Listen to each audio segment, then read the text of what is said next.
Hello everyone, I am Mano Scaling, and I am here to help you today. I know you use this video to fall asleep, so before that, please like the video and subscribe to the channel, and also tell me where you are from and what time you are watching. Now get comfortable and relax.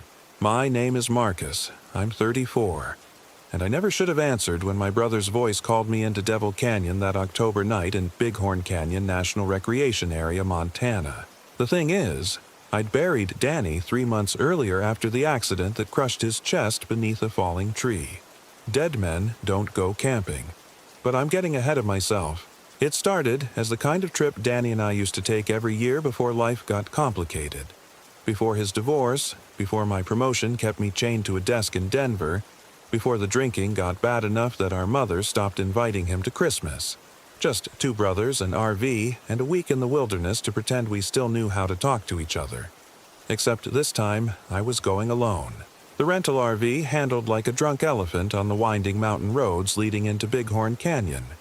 26 feet of unwieldy white metal that groaned and swayed with every turn, making me second-guess my decision to upgrade from the tent camping we'd done as kids.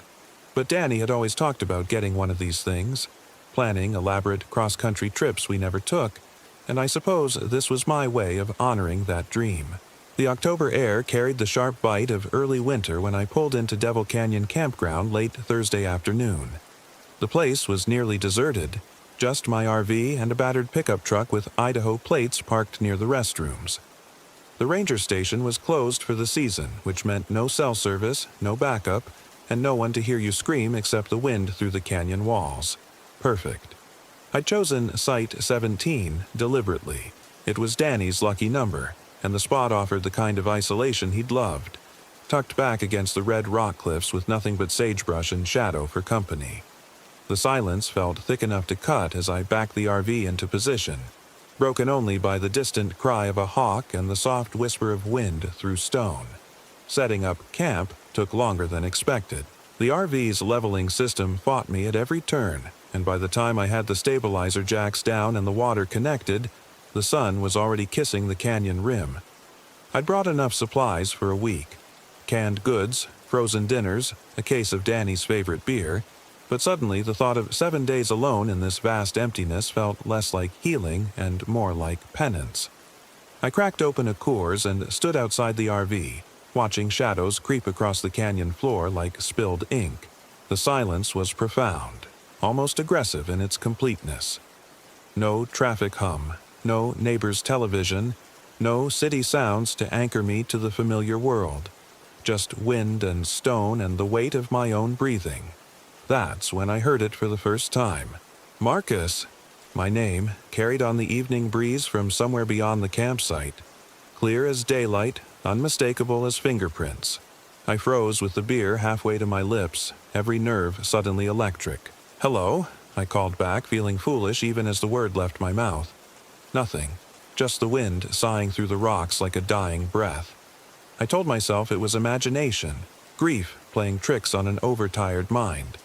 But the voice had been so clear, so familiar. It sounded like, no, Danny was dead. I'd seen the body, heard the dirt rattle against the coffin lid. Dead men don't call your name from empty canyons. I finished the beer quickly and retreated inside the RV, locking the door behind me like that flimsy latch could keep out whatever lived in the growing darkness. The interior felt cramped after the vast openness outside, but at least it was mine. Controlled. Safe. Dinner was a frozen pasta dish that tasted like cardboard and regret. I tried reading, tried watching downloaded movies on my laptop, but the silence outside pressed against the RV's thin walls like something alive and hungry. Every settling creak of cooling metal made me jump. Every whisper of wind through the awning sounded like footsteps circling the campsite. By 10 o'clock I was ready for bed, exhausted by travel and the peculiar strain of being truly alone. The RV's bed was barely wide enough for one person, but it beat sleeping on the ground. I changed into sweats and was reaching for the light switch when I heard it again. Marcus. This time it was closer, much closer, right outside the RV. My blood turned to ice water. I pressed my face to the small window above the sink, cupping my hands around my eyes to block the interior light. The campsite beyond was a landscape of silver and black, washed in pale moonlight and deep shadow. Nothing moved. Nothing breathed. "Danny?" I whispered, feeling insane for even forming the word. The voice came again, and this time there was no mistaking it. Danny's voice, with that slight rasp from years of cigarettes, the way he said my name when he needed something. "Marcus, come out here." My hand trembled as I reached for the door handle, then jerked back like I'd touched fire. This wasn't possible. Danny was dead. I'd been to the funeral, for Christ's sake. I'd given the eulogy. I'd scattered his ashes in the Platte River just like he'd wanted. But that was definitely his voice. I grabbed a flashlight from the kitchen drawer and forced myself to unlock the door. The night air hit me like a physical blow, cold and sharp with the smell of sage and something else, something organic and unpleasant, like meat left too long in the sun. "Danny?" I called, sweeping the flashlight beam across the empty campsite. "Danny, is that you?" The beam caught something at the edge of the clearing, a flash of movement that could have been an animal, or wind-blown brush, or a trick of light and shadow. But for just a moment, I could have sworn I saw the outline of a man standing among the scrub oak, watching me. "If you're out there, this isn't funny," I said, but my voice cracked on the words, because part of me, the part that had never quite accepted the finality of that closed casket, desperately wanted it to be him. Wanted this impossible second chance to say all the things I'd never found the courage to say while he was alive. The wind picked up, carrying the bitter scent of sage and that underlying odor of decay. Something rustled in the brush beyond the campsite, but when I swung the flashlight toward the sound, there was nothing there but empty desert and the looming bulk of canyon walls. I stood there for 10 minutes, flashlight beam dancing across rocks and shadows, before finally admitting defeat. If someone was playing games, they were better at hide-and-seek than I was at seeking. If it was grief-induced hallucination, well, that was a problem for tomorrow's therapy session. Back inside the RV, I double-checked the door lock and drew all the curtains. Sleep came eventually, but it was thin and restless, full of dreams where Danny sat across from me at our childhood kitchen table, his mouth moving soundlessly while dirt spilled from between his lips. I woke to silence and pale dawn light filtering through the curtains. For a moment, I lay still, listening for any sound from outside. Nothing. Just the ordinary quiet of an empty canyon at sunrise. Coffee helped restore some semblance of normality. I fried eggs and bacon on the RV's small stove, read yesterday's downloaded news on my laptop, and tried to convince myself that last night had been nothing more than stress and an overactive imagination. People heard things in the wilderness. It was a documented phenomenon. Auditory hallucinations brought on by sensory deprivation and psychological isolation. Of course, that didn't explain why the eggs tasted like ash in my mouth, or why I kept glancing toward the windows as if something might be pressed against the glass, watching me eat. By mid-morning, I'd worked up enough courage to venture outside. The campsite looked exactly as I'd left it. My camp chair still folded beside the picnic table, the propane grill still covered with its protective tarp. No footprints in the sandy soil except my own from the night before. But when I walked to the edge of the clearing, I found something that made my blood run cold. Scratched into the bark of a massive cottonwood were 3 words in uneven, desperate letters. "Marcus, come home." The cuts were fresh, weeping pale sap that caught the morning light like tears. The lettering was crude but unmistakable, carved with something sharp and wielded by someone who knew my name. I stared at the message until my eyes watered, mind racing through possibilities. Another camper playing a sick joke? A coincidence? Another Marcus who'd been here before me? But the campground host had assured me I'd be alone until the weekend, and the cuts in the bark were clearly fresh. That left options I didn't want to consider. I spent the day hiking the canyon trails, trying to outrun the growing unease that clung to me like smoke. Bighorn Canyon was beautiful in the harsh way of desert country, all red rock and impossible sky, ancient and indifferent to human concerns. The silence was vast and clean, broken only by my own footsteps and the occasional cry of a raven. But I couldn't shake the feeling that something was watching me. Not the casual observation of wildlife, but focused attention. predatory and patient. Twice I spun around, certain I'd glimpsed movement at the edge of my vision, but found only empty trail and windswept stone. By late afternoon, I was exhausted and rattled. The hike back to camp seemed to take forever. The familiar landmarks somehow transformed into alien geography. When the RV finally came into view, I nearly wept with relief. That relief died when I saw what was waiting for me. Every piece of outdoor equipment I'd left around the campsite had been moved. The camp chair now sat facing the canyon wall instead of the fire ring.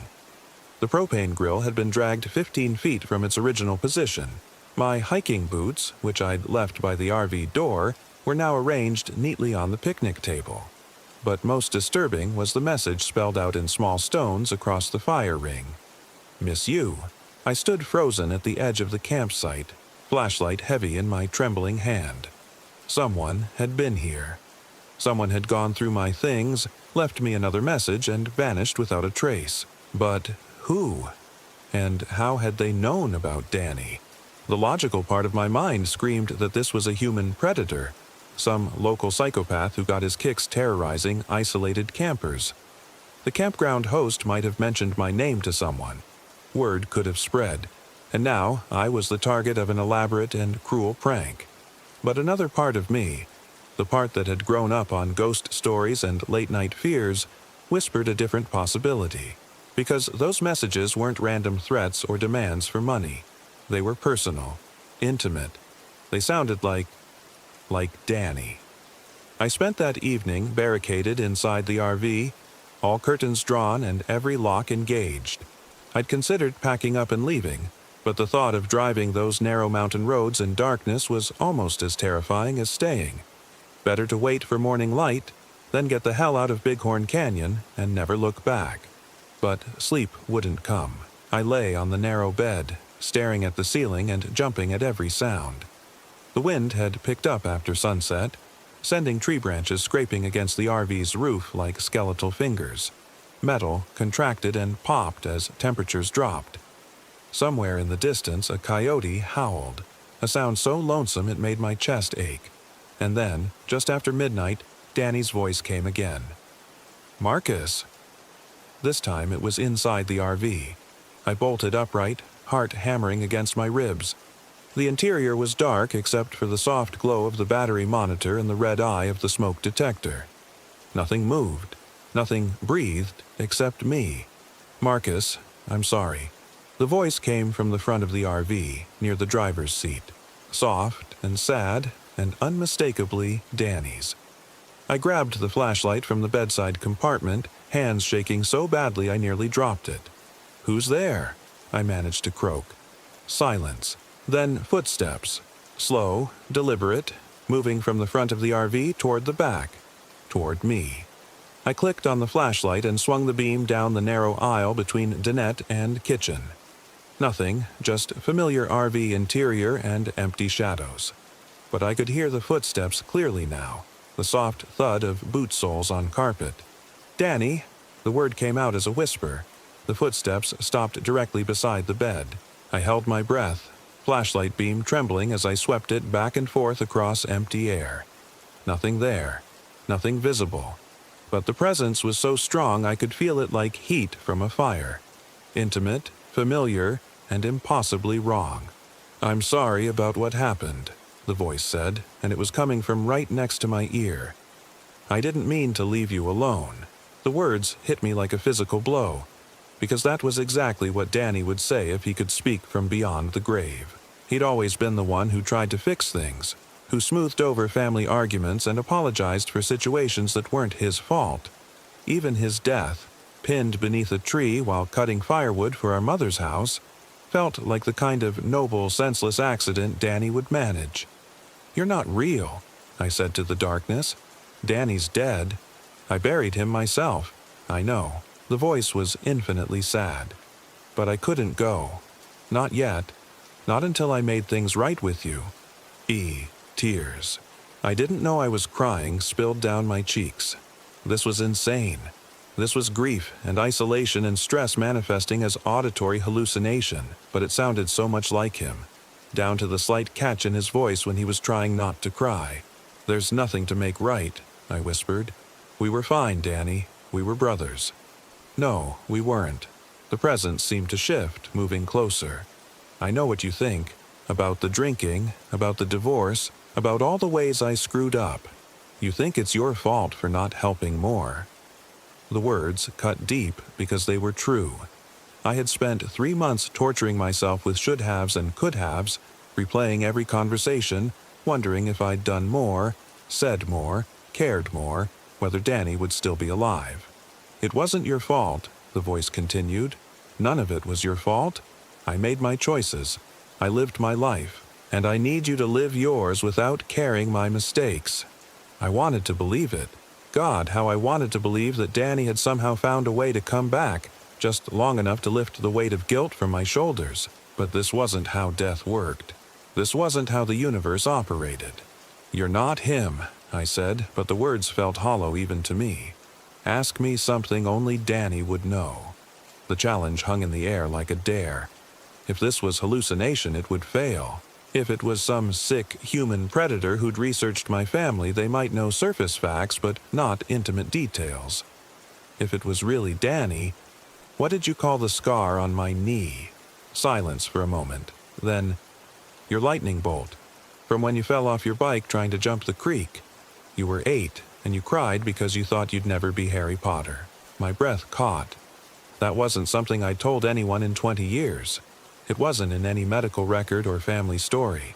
It was just a private moment between 2 brothers, lost to time except in memory. "Jesus," I whispered. "Marcus, listen to me." The voice was urgent now, desperate. "You have to leave this place, tonight. Don't wait for morning." "Why? What's wrong? This canyon?" A pause, as if the words were difficult. "There are things here. Old things. Hungry things. They wear faces they shouldn't wear, speak with voices they've stolen. I'm not the only one who can't rest here." Ice water flooded my veins. "What do you mean?" "The voice that's been calling you. It's not me, Marcus. It never was me. Something else is wearing my voice like a mask, trying to lure you outside, trying to add you to its collection." The RV suddenly felt very small and very fragile. Paper-thin walls between me and something that had learned to mimic the dead with perfect accuracy. "How do I know you're really Danny?" I asked. "How do I know you're not the thing you're warning me about?" "Because," the voice said softly, "the real Danny would never ask you to come outside in the dark. The real Danny would tell you to run." And with that, the presence was gone. The oppressive feeling of being watched lifted, leaving only empty RV air and the sound of my own ragged breathing. I didn't hesitate. 30 minutes later, I was dressed and loading the last of my gear into the RV. My hands shook as I disconnected the water and power, as I raised the stabilizer jacks and prepared to flee into the night. But Danny was right. The real Danny. Whatever that meant in this impossible situation, every instinct screamed that staying would be a fatal mistake. The RV's engine turned over on the 3rd try, and I'd never been more grateful for the sound of a working motor. I backed out of Site 17 with headlights sweeping across empty campground, tires crunching on gravel that sounded like breaking bones. That's when I saw him. Standing at the edge of the clearing, just where the headlight beams began to fade, was the silhouette of a man. Tall and lean, wearing familiar clothes, jeans and a flannel shirt and the work boots Danny had died in. He raised one hand in a slow, deliberate wave. I slammed on the brakes, RV lurching to a stop. The figure stood motionless in the pale light, and for a moment I was sure it was really him. Danny somehow returned, waiting to say goodbye properly. Then the thing that looked like my brother smiled. It was wrong. Completely. Horribly wrong. Too wide, showing too many teeth, stretching the familiar features into something that had never been human. And when it opened its mouth to speak, what came out wasn't Danny's voice but a sound like wind through dead leaves, like breaking glass, like the last breath leaving a corpse.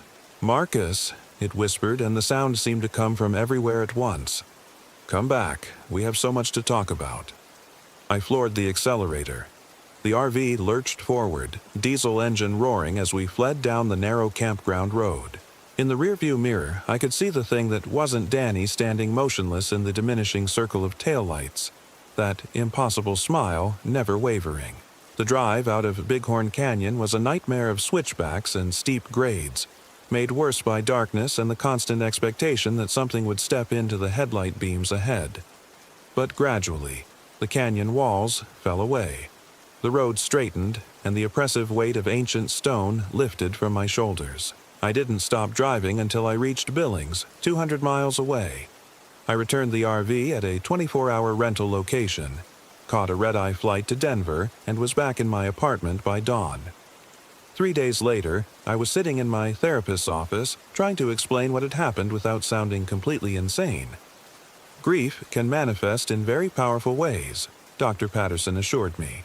Auditory hallucinations, false memories, the feeling of a deceased loved one's presence, these are all documented responses to loss and isolation.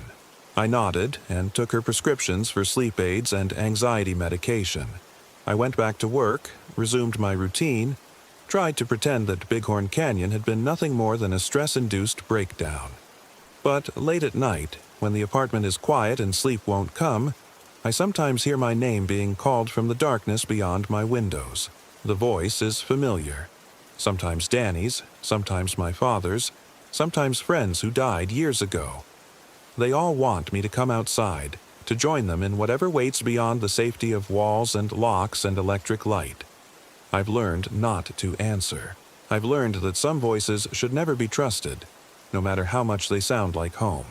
Because whatever lives in that canyon isn't finished with me. It tasted my grief, my guilt, my desperate love for a dead brother, and found it delicious.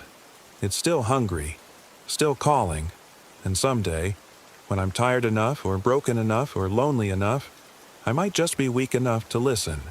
The real Danny warned me once. I pray to God he doesn't have to do it again. But in my dreams, I'm already walking back toward Devil Canyon, following a voice that knows exactly how to hurt me, following a smile that's too wide and too knowing and too eager to show me what it's learned about being human. In my dreams, I never make it home. Story 2. My name is Marcus. I'm 34, and I reached the Savage River State Forest in western Maryland at dusk, when shadows learn your outline. The GPS had been glitching for the last 20 miles, showing impossible roads that didn't exist and cutting out entirely when I needed it most. But I'd found the old logging road anyway, following the hand-painted signs that looked decades old. The ancient Winnebago groaned up the rutted path, suspension creaking with every pothole, until I found a clearing large enough to park. I wasn't alone. Sarah sat in the passenger seat, her knuckles white as she gripped the armrest. My wife of 8 years had been quiet since we'd passed the last gas station, staring out at the dense forest that seemed to press against the road like curious fingers. Behind us, our friends Jake and Melissa whispered to each other, their earlier excitement dampened by the isolation of this place. "This is it?" Sarah asked, her voice tight. "This is where we're spending the weekend." I killed the engine and listened to the silence that rushed in to fill the space. No birds, no insects. Just the ticking of cooling metal and the soft whisper of wind through branches that were too dark to see clearly. "The reviews said it was remote," I said, forcing enthusiasm into my voice. "Perfect for disconnecting." Jake leaned forward between our seats, his beard shadowing his face in the dim light. "Remote's one thing, man. This feels like we drove off the edge of the world." Melissa peered out the small window. "Where's the campground? The bathrooms? The fire pits?" That was the thing. I'd booked this through an obscure website that specialized in authentic wilderness experiences. No amenities. No other campers. Just us and 50 acres of old-growth forest that the state barely maintained. The kind of place where you could scream and never be heard. I climbed out of the RV, my boots crunching on dead leaves that seemed too brittle for September. The air smelled wrong, not just of pine and earth, but something underneath. Something organic and sour, like meat left too long in the sun. I told myself it was just the forest floor, decomposing naturally. "Let me get the generator started," I said. "We'll have lights and heat in no time." But when I pulled the cord, nothing happened. The generator that had worked perfectly in our driveway sat silent. I checked the fuel, the spark plug, everything I could think of. Jake joined me, and between us we had 20 years of weekend warrior experience, but the machine refused to cooperate.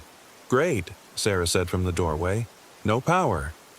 "We have battery lights," I said, "and the propane still works for cooking and heat." "For how long?" Melissa asked. She was looking around nervously, her phone held high as she searched for signal. "I've got nothing, no bars at all." That should have been our first warning. Not just the lack of cell service, we'd expected that, but the way the silence felt intentional. Waited, as if the forest itself was holding its breath. We set up camp as best we could, arranging our battery-powered lanterns around the RV like a protective circle. Jake and I unfolded the awning and set up chairs while the women prepared dinner on the propane stove. Normal camping activities, but everything felt off. The shadows moved wrong, shifting when we weren't looking directly at them. The temperature dropped faster than it should have, and by the time we sat down to eat, our breath was visible in the lantern light. "Tell me again why we couldn't just go to Ocean City," Sarah asked, picking at her reheated chili. "Because," I said, "we needed to get away from everything. No tourists, no crowds, no—" A branch snapped somewhere in the darkness beyond our circle of light. We all froze, forks halfway to our mouths. "Just an animal," Jake said after a moment, but his voice was uncertain. Another snap from a different direction. Then another, as if something was circling us, staying just outside the range of our lights. "Maybe we should go inside," Melissa whispered. We packed up quickly, sealing ourselves inside the RV. I turned on every battery light we had, transforming the interior into a warm cocoon of artificial brightness. For a while, it worked. We played cards, shared stories, tried to pretend this was just another camping trip. But the sounds continued outside. Footsteps that didn't quite match any animal I knew, and occasionally something that might have been breathing. Around midnight, Melissa shook my shoulder. I'd dozed off in the dinette booth, my head against the window. "Marcus," she whispered, "look outside." I rubbed my eyes and peered through the glass. At first, I saw nothing but darkness. Then, gradually, shapes began to resolve in the faint starlight. Trees, bushes, the outline of a fallen log, and something else. Something that might have been a person, standing motionless about 30 feet away. "Do you see it?" Melissa breathed. I did. A figure, tall and thin, perfectly still, watching us. "Jake," I called softly. "Jake, wake up." My friend stirred from the sleeping bag he'd laid out on the floor. "What?" "There's someone outside." Jake sat up quickly, immediately alert. He'd done 2 tours in Afghanistan before settling into suburban life, and some instincts never fade. He moved to the window, careful not to make the RV rock. "Where?" I pointed, but the figure was gone. The space where it had stood was empty, just another gap between trees. "I don't see anything," Jake said. "It was there," Melissa insisted. "A person, just standing there." "Could have been a ranger," Sarah suggested, but she sounded doubtful. "At midnight? In the middle of nowhere?" We spent the rest of the night taking turns at the windows, but we saw nothing else. By morning, I was ready to chalk it up to tired eyes and overactive imaginations. The forest looked different in daylight, still remote and wild, but not threatening. Birds sang in the canopy. Squirrels chattered and scampered through the underbrush, normal forest sounds that had been completely absent the night before. "Feel better?" I asked Sarah as we shared coffee outside the RV. She managed a smile. "Yeah, nighttime makes everything creepy." Jake was examining the ground around our campsite. "Weird," he said. "Look at this." We gathered around him. In the soft earth near the RV, barely visible unless you knew what to look for, were footprints. Human footprints. Bare feet, pressed deep into the soil, circling our camp in a pattern that made no sense. They approached from the forest, walked completely around the RV 3 times, then headed back into the trees. "Kids," Melissa said hopefully. "Local kids playing pranks." But the prints were too large, too deep. An adult had made them. Someone heavy enough to leave clear impressions in ground that seemed almost frozen by the morning chill. "We should leave," Sarah said quietly. "It's probably nothing," I said. But I was staring at the prints, trying to understand their purpose. Why walk in circles? Why 3 times exactly? "Let's give it one more night," Jake suggested. "If anything else happens, we'll pack up first thing." I should have listened to Sarah. Should have trusted her instincts over my stubborn pride. But I'd planned this trip for months, paid for the remote location, convinced everyone it would be an adventure. I wasn't ready to admit defeat after one weird night. We spent the day hiking, following game trails that wound deeper into the forest. Jake had brought his camera, hoping to spot some wildlife, and Melissa collected interesting rocks and leaves for her nature journal. Sarah seemed to relax as the hours passed, laughing at Jake's terrible jokes and helping Melissa identify different tree species. But I noticed things that bothered me. Trees with bark stripped away in long, deliberate marks. Bones scattered in clearings. Not unusual in itself, but arranged in patterns that seemed too neat for scavengers. And twice, just at the edge of my vision, I caught glimpses of movement that didn't match the rhythm of the forest. We found the trail markers around 3 in the afternoon. They weren't official markers.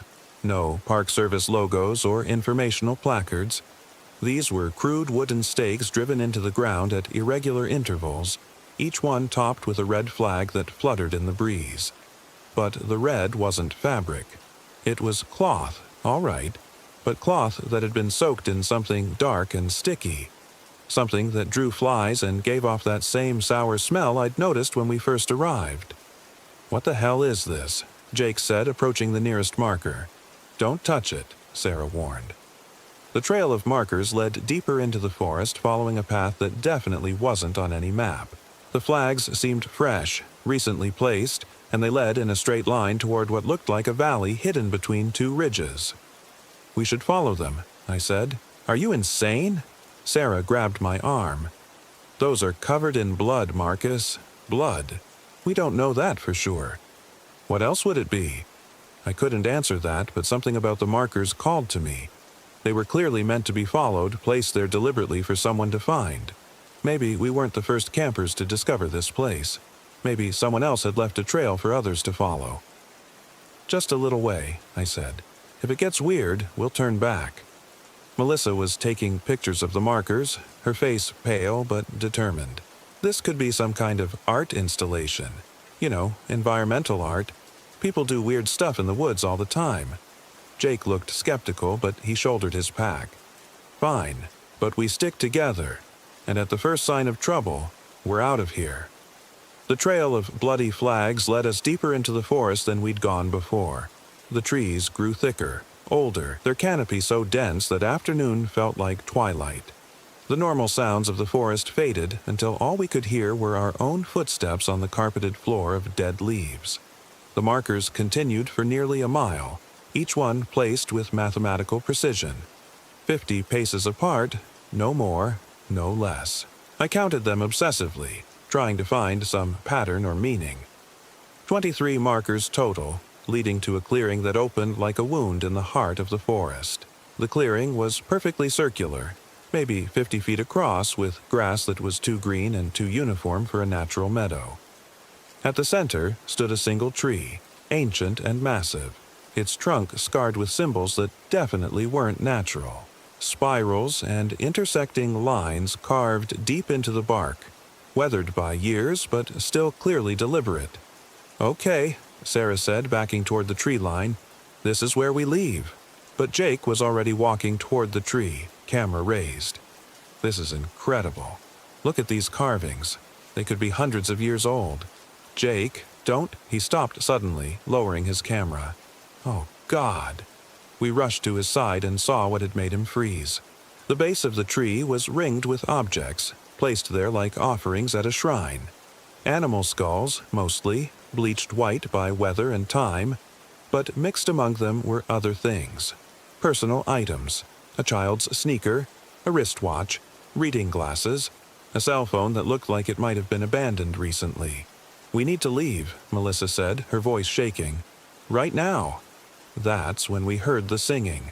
It came from the forest around us, multiple voices blending in harmony, A melody I almost recognized but couldn't quite place, like a half-remembered lullaby from childhood. The voices were beautiful, hauntingly so, but there was something wrong with them. They had a quality that raised the hair on my arms and made my teeth ache. "Where is that coming from?" Sarah whispered. The singing seemed to come from everywhere and nowhere, echoing off the trees in a way that made it impossible to locate the source. As we listened, the voices began to separate, each one taking a different part of the harmony. I counted at least 6 distinct singers, maybe more.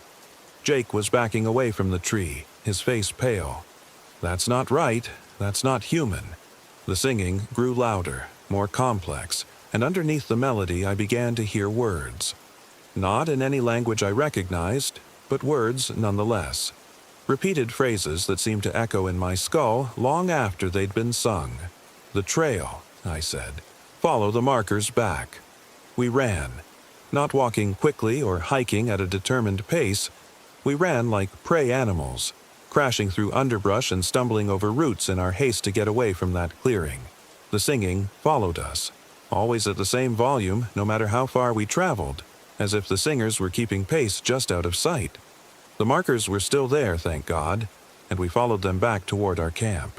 But something was wrong. I was counting them again, obsessively, and there were more than before. I was sure we'd passed 23 on the way in, but now I counted 37. New markers had appeared, extending the trail past our original path and branching off in directions we hadn't explored. "This isn't right," I panted, stopping at a fork where 2 sets of markers diverged. "This wasn't here before."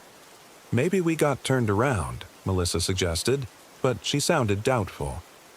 The singing had stopped, but the silence that replaced it was worse. It felt expectant, as if the forest was waiting for us to make a choice. Take the original trail back to safety, or follow one of the new branches deeper into whatever waited for us in the dark. Sarah grabbed my hand. "The original path, the one we came in on." I tried to remember which way we'd approached the fork, but the markers all looked identical. The bloody flags fluttered in a breeze I couldn't feel, pointing in every direction, and none. Jake made the decision for us. "This way," he said, choosing the leftmost path. I remember that broken branch. We followed him, trusting his military training and experience in hostile territory. But after 10 minutes of walking, we found ourselves in a section of forest I didn't recognize. The trees were different here, younger, with pale bark that looked almost diseased. And the markers were changing too. The flags were darker, the blood fresher, as if they'd been placed only hours before. "We're lost," Sarah said flatly. Jake consulted his compass, frowning. "This doesn't make sense. We should be heading east, back toward the campsite. But the compass says we're going north. Maybe it's broken." It was working fine this morning. I checked my own compass, a backup I always carried. The needle spun wildly before settling on a direction that disagreed with Jake's reading by nearly 90 degrees. That's when we heard the footsteps. Not the sounds of someone walking on a trail, but the deliberate placement of feet in the underbrush. Someone was following us, staying just far enough back to remain hidden but close enough that we could hear their approach. The footsteps matched our pace exactly. When we walked, they walked. When we stopped, they stopped. "Hello," Jake called out. "Is someone there?" The footsteps stopped. The forest held its breath. "We're lost," Jake continued. "If you can help us find our way back to the logging road, we'd appreciate it." Silence. Then, from much closer than the footsteps had been, came a voice. "Follow the markers." It was a man's voice, low and rough, speaking with an accent I couldn't place. But there was something wrong with it. Something that made my skin crawl.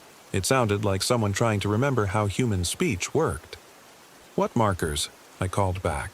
"There are markers going everywhere." "Follow the markers," the voice repeated, exactly the same tone and inflection, like a recording being played back. Sarah tugged at my sleeve. "Don't talk to it anymore." "It? That's not a person, Marcus. Listen to it." The voice came again, from a different location this time. "Follow the markers. Follow the markers. Follow the markers." Each repetition was identical, with no variation in pitch or timing. And now it was coming from multiple directions. as if the same voice was speaking from several places at once. We started moving again, choosing a direction at random and hoping for the best. The voices followed us, always just out of sight, repeating their mantra like a broken record. Follow the markers. Follow the markers. The light was fading, though it was still hours before sunset. The canopy had grown so thick that only scattered beams of sunlight reached the forest floor, and those beams seemed dimmer than they should be. Soon, we'd be walking in near darkness, following a trail marked with bloody flags toward a destination we couldn't imagine. That's when Melissa disappeared. One moment she was walking behind me, her breathing audible in the oppressive silence. The next moment, she was gone. I turned around and found an empty space where she should have been, as if she'd simply ceased to exist. "Melissa?" Sarah called. No answer. Where did she go? Jake had his phone out, using its flashlight to examine the ground. There are no tracks. She was right behind us. We backtracked, searching for any sign of where she might have left the trail. But the earth showed no footprints except our own. No broken branches or disturbed undergrowth to indicate someone had passed through.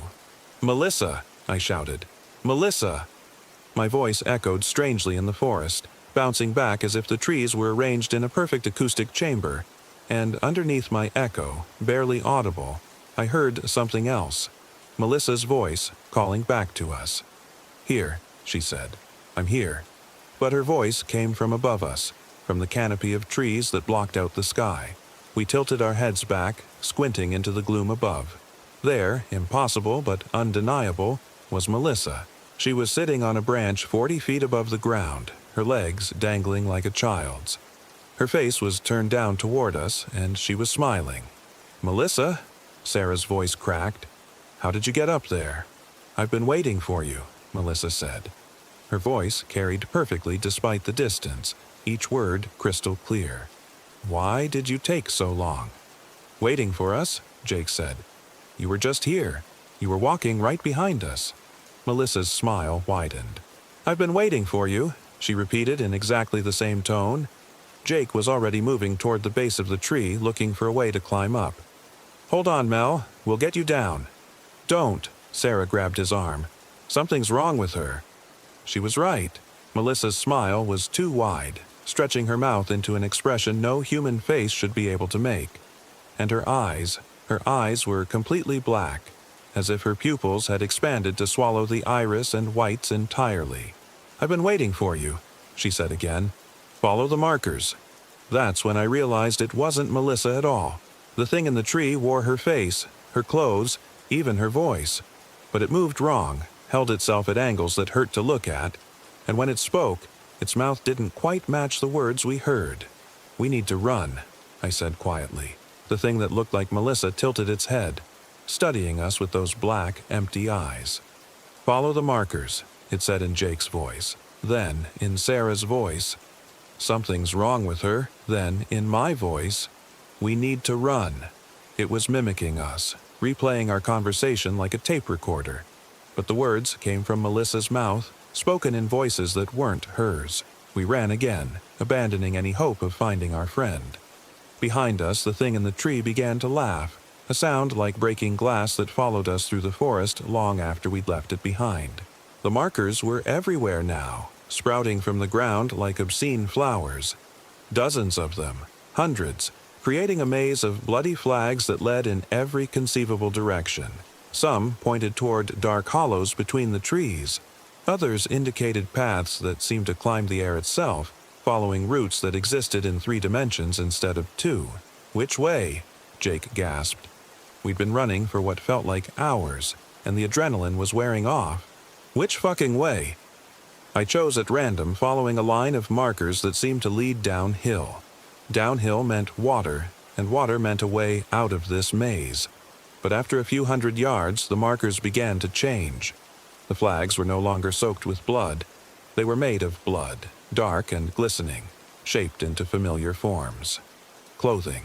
The flags were pieces of clothing, torn and bloodied. A scrap of denim that might have come from jeans. A piece of flannel that looked like it belonged to a work shirt. A square of yellow fabric that reminded me of... "That's Melissa's shirt," Sarah whispered. It was. The distinctive yellow hiking shirt Melissa had been wearing, now torn into strips and mounted on wooden stakes like trophies. Jake grabbed one of the flags, examining it closely. "This is fresh, still wet." "That's impossible. We just saw her in the tree." "Did we?" Jake's voice was hollow. "Are you sure about that?" I wasn't sure about anything anymore. The forest had taken our friend and replaced her with something that wore her appearance like a costume. For all we knew, she was already dead, torn apart to provide material for the bloody trail markers that led deeper into this nightmare. The trail of clothing led us to a creek, barely a trickle of water flowing over smooth stones. But it was moving water, and that meant it had to lead somewhere. We followed it downstream, stumbling over rocks and fallen logs in our haste to escape the markers and their grisly decorations. The creek meandered through the forest for what felt like miles, growing gradually wider as smaller tributaries joined the flow. Soon it was a proper stream, then a small river, and finally we heard the sound that made our hearts leap with hope. The distant rumble of traffic. A road. We'd found a road. We crashed through the last line of trees and emerged onto cracked asphalt, a 2-lane highway that stretched in both directions through the forest. But something was wrong. The road was too empty, too quiet. No traffic despite the sound we'd heard. No tire marks on the pavement. No yellow lines or road signs to indicate which way led to civilization. "Which direction?" Sarah asked. I looked both ways, trying to find some indication of which choice might lead us home. That's when I saw the figure walking toward us from the north, still distant but definitely human-shaped. "Someone's coming," I said. We waited, hoping for rescue, for someone who could tell us where we were and how to get back to our campsite. The figure drew closer, walking with a steady, unhurried pace. A woman, I thought, based on the silhouette and gait. It was Melissa. Not the thing we'd seen in the tree, but the real Melissa. She looked exactly as she had when she'd disappeared, wearing the same yellow shirt that we'd seen torn into bloody flags. She walked toward us with a pleasant smile, waving as if we'd just bumped into each other at the grocery store. "There you guys are," she said as she approached. "I've been looking everywhere for you." "Melissa?" Sarah's voice was uncertain. "Is that really you?" "Of course it's me. Who else would it be?" Melissa's smile never wavered. "I got separated from you guys back at that weird clearing. Took me forever to find my way out of the woods." She looked normal, sounded normal, but I remembered the thing in the tree and the yellow fabric on the marker stakes and the way her eyes had been completely black. "How did you get out of the forest?" Jake asked carefully. "I followed the creek, same as you guys." Melissa gestured toward the tree line. "Lucky thing it led to this road, right?" "What creek?" I said. Melissa's smile flickered for just a moment. "The creek. The one right behind you." I turned around. There was no creek. The forest stretched unbroken to the edge of the asphalt with no sign of the stream we'd followed for miles. No gap in the trees where we'd emerged. It was as if the creek had never existed. "Melissa," Sarah said slowly, "what's my middle name?" The thing that looked like Melissa tilted its head slightly, considering the question. "You're being silly, Sarah. Of course I know your middle name." "Then what is it?" "It's Sarah." Sarah backed away, her face pale. "My middle name is Elizabeth. Melissa has known that since college." The thing's smile began to stretch, growing wider and wider until it split its face from ear to ear. Inside its mouth, instead of teeth and tongue, was only darkness. Not shadow or the absence of light, but a darkness so complete it seemed to pull at our vision, trying to draw us in. "Follow the markers," it said in Melissa's voice. Then, in perfect imitation of Sarah, "My middle name is Elizabeth." Then, in my voice, there was no creek. We ran again, sprinting down the empty highway as the thing that wore our friend's face called after us in a chorus of stolen voices. Every word we'd spoken since arriving in the forest, played back in a symphony of mimicry that grew louder and more distorted with each repetition. The road led nowhere. After what felt like hours of running, we found ourselves back where we'd started, standing at the same spot where we'd emerged from the forest, the same crack in the asphalt, the same faded paint marking an invisible center line. the same tree line that showed no sign of the creek we'd followed. "This is impossible," Jake panted. "Roads don't make circles." But this one did. We were trapped on a loop of highway that connected to nothing, led nowhere, and returned us to the same point no matter which direction we traveled. The sun was setting now, the sky above the trees fading from blue to purple to black. Soon it would be full dark, and we had no lights, no shelter, no way to protect ourselves from whatever lived in this forest. That's when we saw the RV. It was parked on the shoulder about a quarter-mile ahead, exactly where an RV shouldn't be. Our RV, the ancient Winnebago that should have been miles away at our campsite. But there it was, sitting on the impossible highway with its generator humming and warm yellow light spilling from its windows. "How is that here?" Sarah whispered. I approached it carefully, expecting another trick, another horror wearing a familiar disguise. But it was real. I could smell the propane from the stove, hear the quiet murmur of the refrigerator.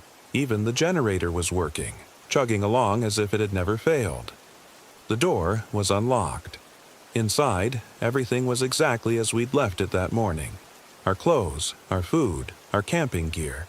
Even the deck of cards we'd been playing with the night before, still scattered on the dinette table. "This isn't right," Jake said, but he was already climbing inside. "None of this is right." "Does it matter?"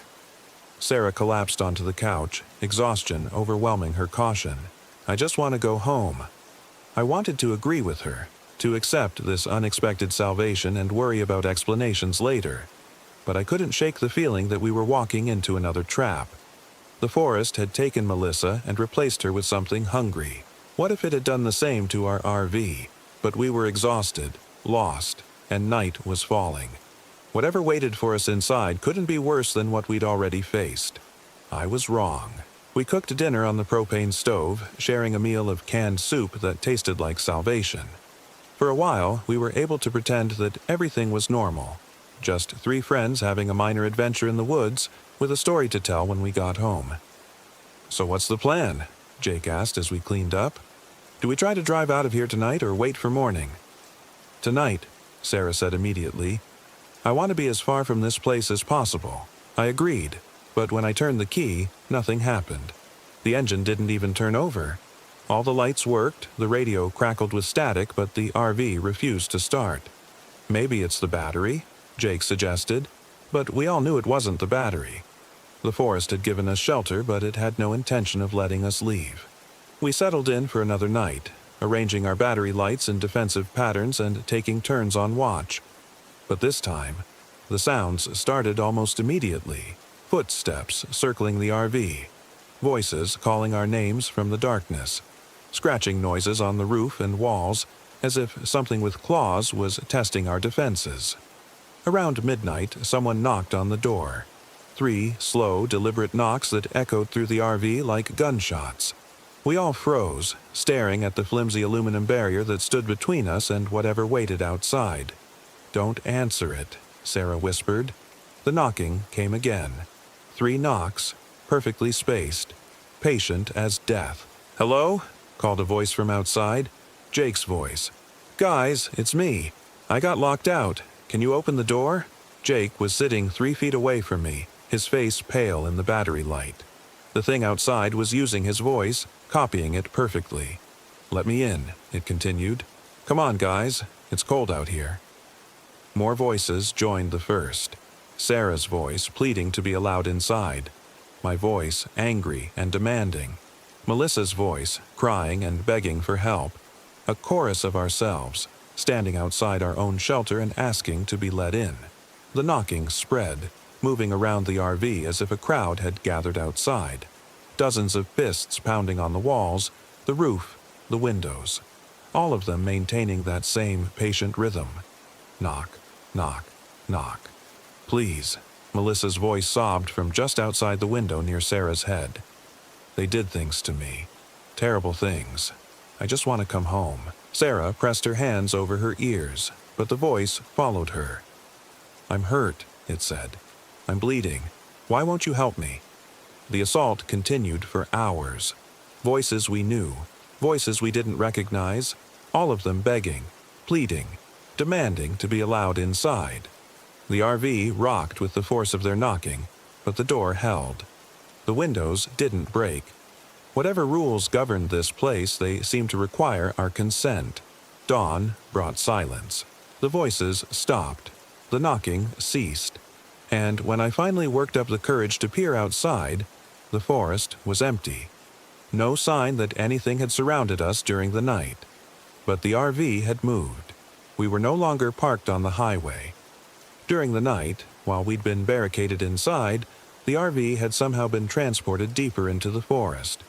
We sat in a clearing I didn't recognize, surrounded by trees so tall their tops disappeared into the morning mist. "This is it," Sarah said quietly. "We're never leaving here." I tried the engine again, and to my surprise, it started immediately. But when I put the RV in gear and tried to drive toward what looked like a gap between the trees, we didn't move. The wheels spun, the engine revved, but we remained stationary, as if the RV was anchored to this spot by invisible chains. That's when Jake found the notebook. It was lying on the dinette table where our cards had been the night before, an old composition book with a marbled cover, the kind children use in school. Inside, written in a dozen different hands, were entries that made my blood freeze. Day 1. Found this place by accident. GPS stopped working. Generator won't start. Sarah thinks we should leave, but we'll give it one more night. It was my handwriting. My words, but I'd never written them. Jake flipped through the pages, his face growing paler with each entry. Different handwriting, different names, but the same story repeated over and over. Campers who'd found this place. Families on vacation. Solo travelers looking for solitude. All of them trapped, all of them writing their experiences in the same notebook. Day 3. Melissa disappeared today. Found something that looks like her but isn't. It's wearing her face. Day 5. The voices started last night. Our own voices calling from outside. We didn't let them in. Day 7. The RV moved during the night. We're deeper in the forest now. The engine starts, but we can't drive anywhere. The entries went on for pages, documenting the slow descent into madness that every group experienced. Some lasted weeks before the final entry. Others only days. But they all ended the same way. Day 12. Jake tried to leave on foot. Found him this morning nailed to a tree a mile from camp. Still alive when we found him. Still smiling. Asked us why we took so long to find him. Day 15. Sarah went outside to gather firewood. She came back wrong. She won't stop smiling and her eyes are black.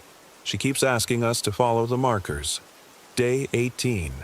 I'm the only one left now. The others are still here, but they're not really here.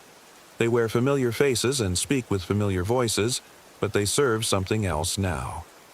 I can hear them outside, knocking on the door, asking to be let in. I won't open it. I won't let them in. But I'm so tired. So very tired. The final entry in the notebook was dated yesterday, written in Sarah's handwriting. Day 1. Found this place by accident. GPS stopped working. Generator won't start. Marcus thinks we should stay, but I want to leave. I looked up at Sarah, who was staring at the notebook with growing horror. I didn't write that, but it was her handwriting. Perfect in every detail. Jake flipped to the next page, which was blank except for a single line written in my own hand. Day 2. Found the notebook today. Beginning to understand. I hadn't written those words either, but I watched my hand move across the page as if controlled by someone else, adding to the entry even as I read it. The forest is hungry. It feeds on people, on their experiences, on their connections to each other. It takes them one by one, wearing their faces and speaking with their voices, until only the shell remains. Then it starts over with the next group that finds this place. My hand stopped writing, but I could feel something else guiding the pen. Something that wanted to add more, to complete the story that had been written so many times before. We found Melissa today. Jake slammed the notebook shut, his face white with terror. Don't write anymore. Don't let it use you. But it was too late. The forest had already begun its work on us, just as it had with all the others. I could feel it in my mind, touching my thoughts, learning my patterns. Soon, it would know everything about me, and then it would be able to wear my face as perfectly as it had worn Melissa's. "We have to find her," Sarah said suddenly. "The real Melissa. She's still out there somewhere." "Sarah," I started, but she was already moving toward the door. "I'm not leaving her behind. I won't abandon my friend to this place." She opened the door before we could stop her, stepping out into the clearing. For a moment, nothing happened. Then, from the tree line came a voice I recognized. "Sarah? Is that you?" Melissa stepped out from behind a massive oak, looking exactly as she had 3 days ago. No torn clothing, no signs of injury or distress. She smiled and waved, walking toward Sarah with open arms. "I've been looking everywhere for you guys," she called. "Where have you been?" Sarah ran toward her friend, relief and joy overwhelming her caution. They embraced in the center of the clearing, two friends reunited after a nightmare separation. That's when I saw the others. They emerged from the forest one by one, dozens of them, all wearing familiar faces. There was another Sarah and another Jake and another version of myself. All of them smiling, all of them walking toward the RV with expressions of benign welcome. "Come on out," called one of the other Marcuses. "The weather's beautiful today, perfect for hiking." More figures appeared. Men, women, children. Families that had found this place over the years, now serving as its collection agency. They looked normal, happy even, but their eyes held that same black emptiness I'd seen in the thing that wore Melissa's face. Jake grabbed my arm. "We need to get Sarah and run." But when I looked back at the clearing, there were two Sarahs now. One embracing Melissa, the other standing near the tree line looking confused. Both of them identical in every detail. "Sarah," I called. "Which one are you?" Both of them turned toward me. Both of them smiled. Both of them said in perfect unison, "I'm here, Marcus. Come help me." The crowd of doppelgangers was growing, surrounding the RV in a loose circle. I saw faces I recognized from the notebook, previous victims who had been absorbed into the forest's collection. They all looked content, peaceful, as if they'd found exactly what they'd been searching for. "Don't listen to them," Jake whispered. "They're not real. None of them are real. But how could we tell? They looked real, sounded real, even seemed to cast proper shadows in the morning light. If the forest could duplicate us so perfectly, how would we ever know which version was authentic?" The crowd began to close in, still smiling, still maintaining that facade of friendly normalcy. They moved with the patience of hunters who knew their prey had nowhere to run. "Follow the markers," said one of the fake Melissas. "We've been waiting for you," added a duplicate Jake. "Why did you take so long to find us?" asked a Sarah that wasn't quite right, her smile too wide and her eyes too empty. I slammed the RV door and locked it, sealing us inside. But the locks were just aluminum and plastic, barely strong enough to keep out a determined child, let alone the supernatural force that controlled this place. "The notebook," Jake said urgently. "Maybe there's something in the other entries, something that tells us how to escape." We flipped through the pages frantically, looking for any hint that someone had found a way out. But every story ended the same way, with the writer becoming part of the forest collection, adding their voice to the chorus that lured new victims deeper into the trap. Wait. There was one entry that was different, written in shaky handwriting, as if the author's hand had been trembling. Day 20. Found the source today. The tree in the clearing. The one with the carvings. It's not just a tree. It's a doorway. The symbols are instructions, a map of sorts. But the price, God, the price is too high. It wants one of us. A willing sacrifice. Someone who chooses to stay behind so the others can leave. The entry continued. Jennifer volunteered. Said she'd rather die as herself than live as one of those things. We tried to stop her, but she was right. The tree opened when she pressed her hands to the symbols. The road appeared, leading back to the real world. We could have escaped, all of us. But when we looked back, Jennifer was still standing there, still smiling, her eyes black as the others. The forest had taken her anyway. So there was a way out, but it required a sacrifice. Someone had to stay behind, had to feed the forest's hunger so the others could escape. But even then, there was no guarantee. The forest was ancient and patient and clever. It had learned to break every rule, to find loopholes in every bargain. The knocking started again, but this time it was different. Instead of the patient rhythm we'd heard before, the sounds were urgent, desperate, as if something was trying to break in rather than simply asking for permission.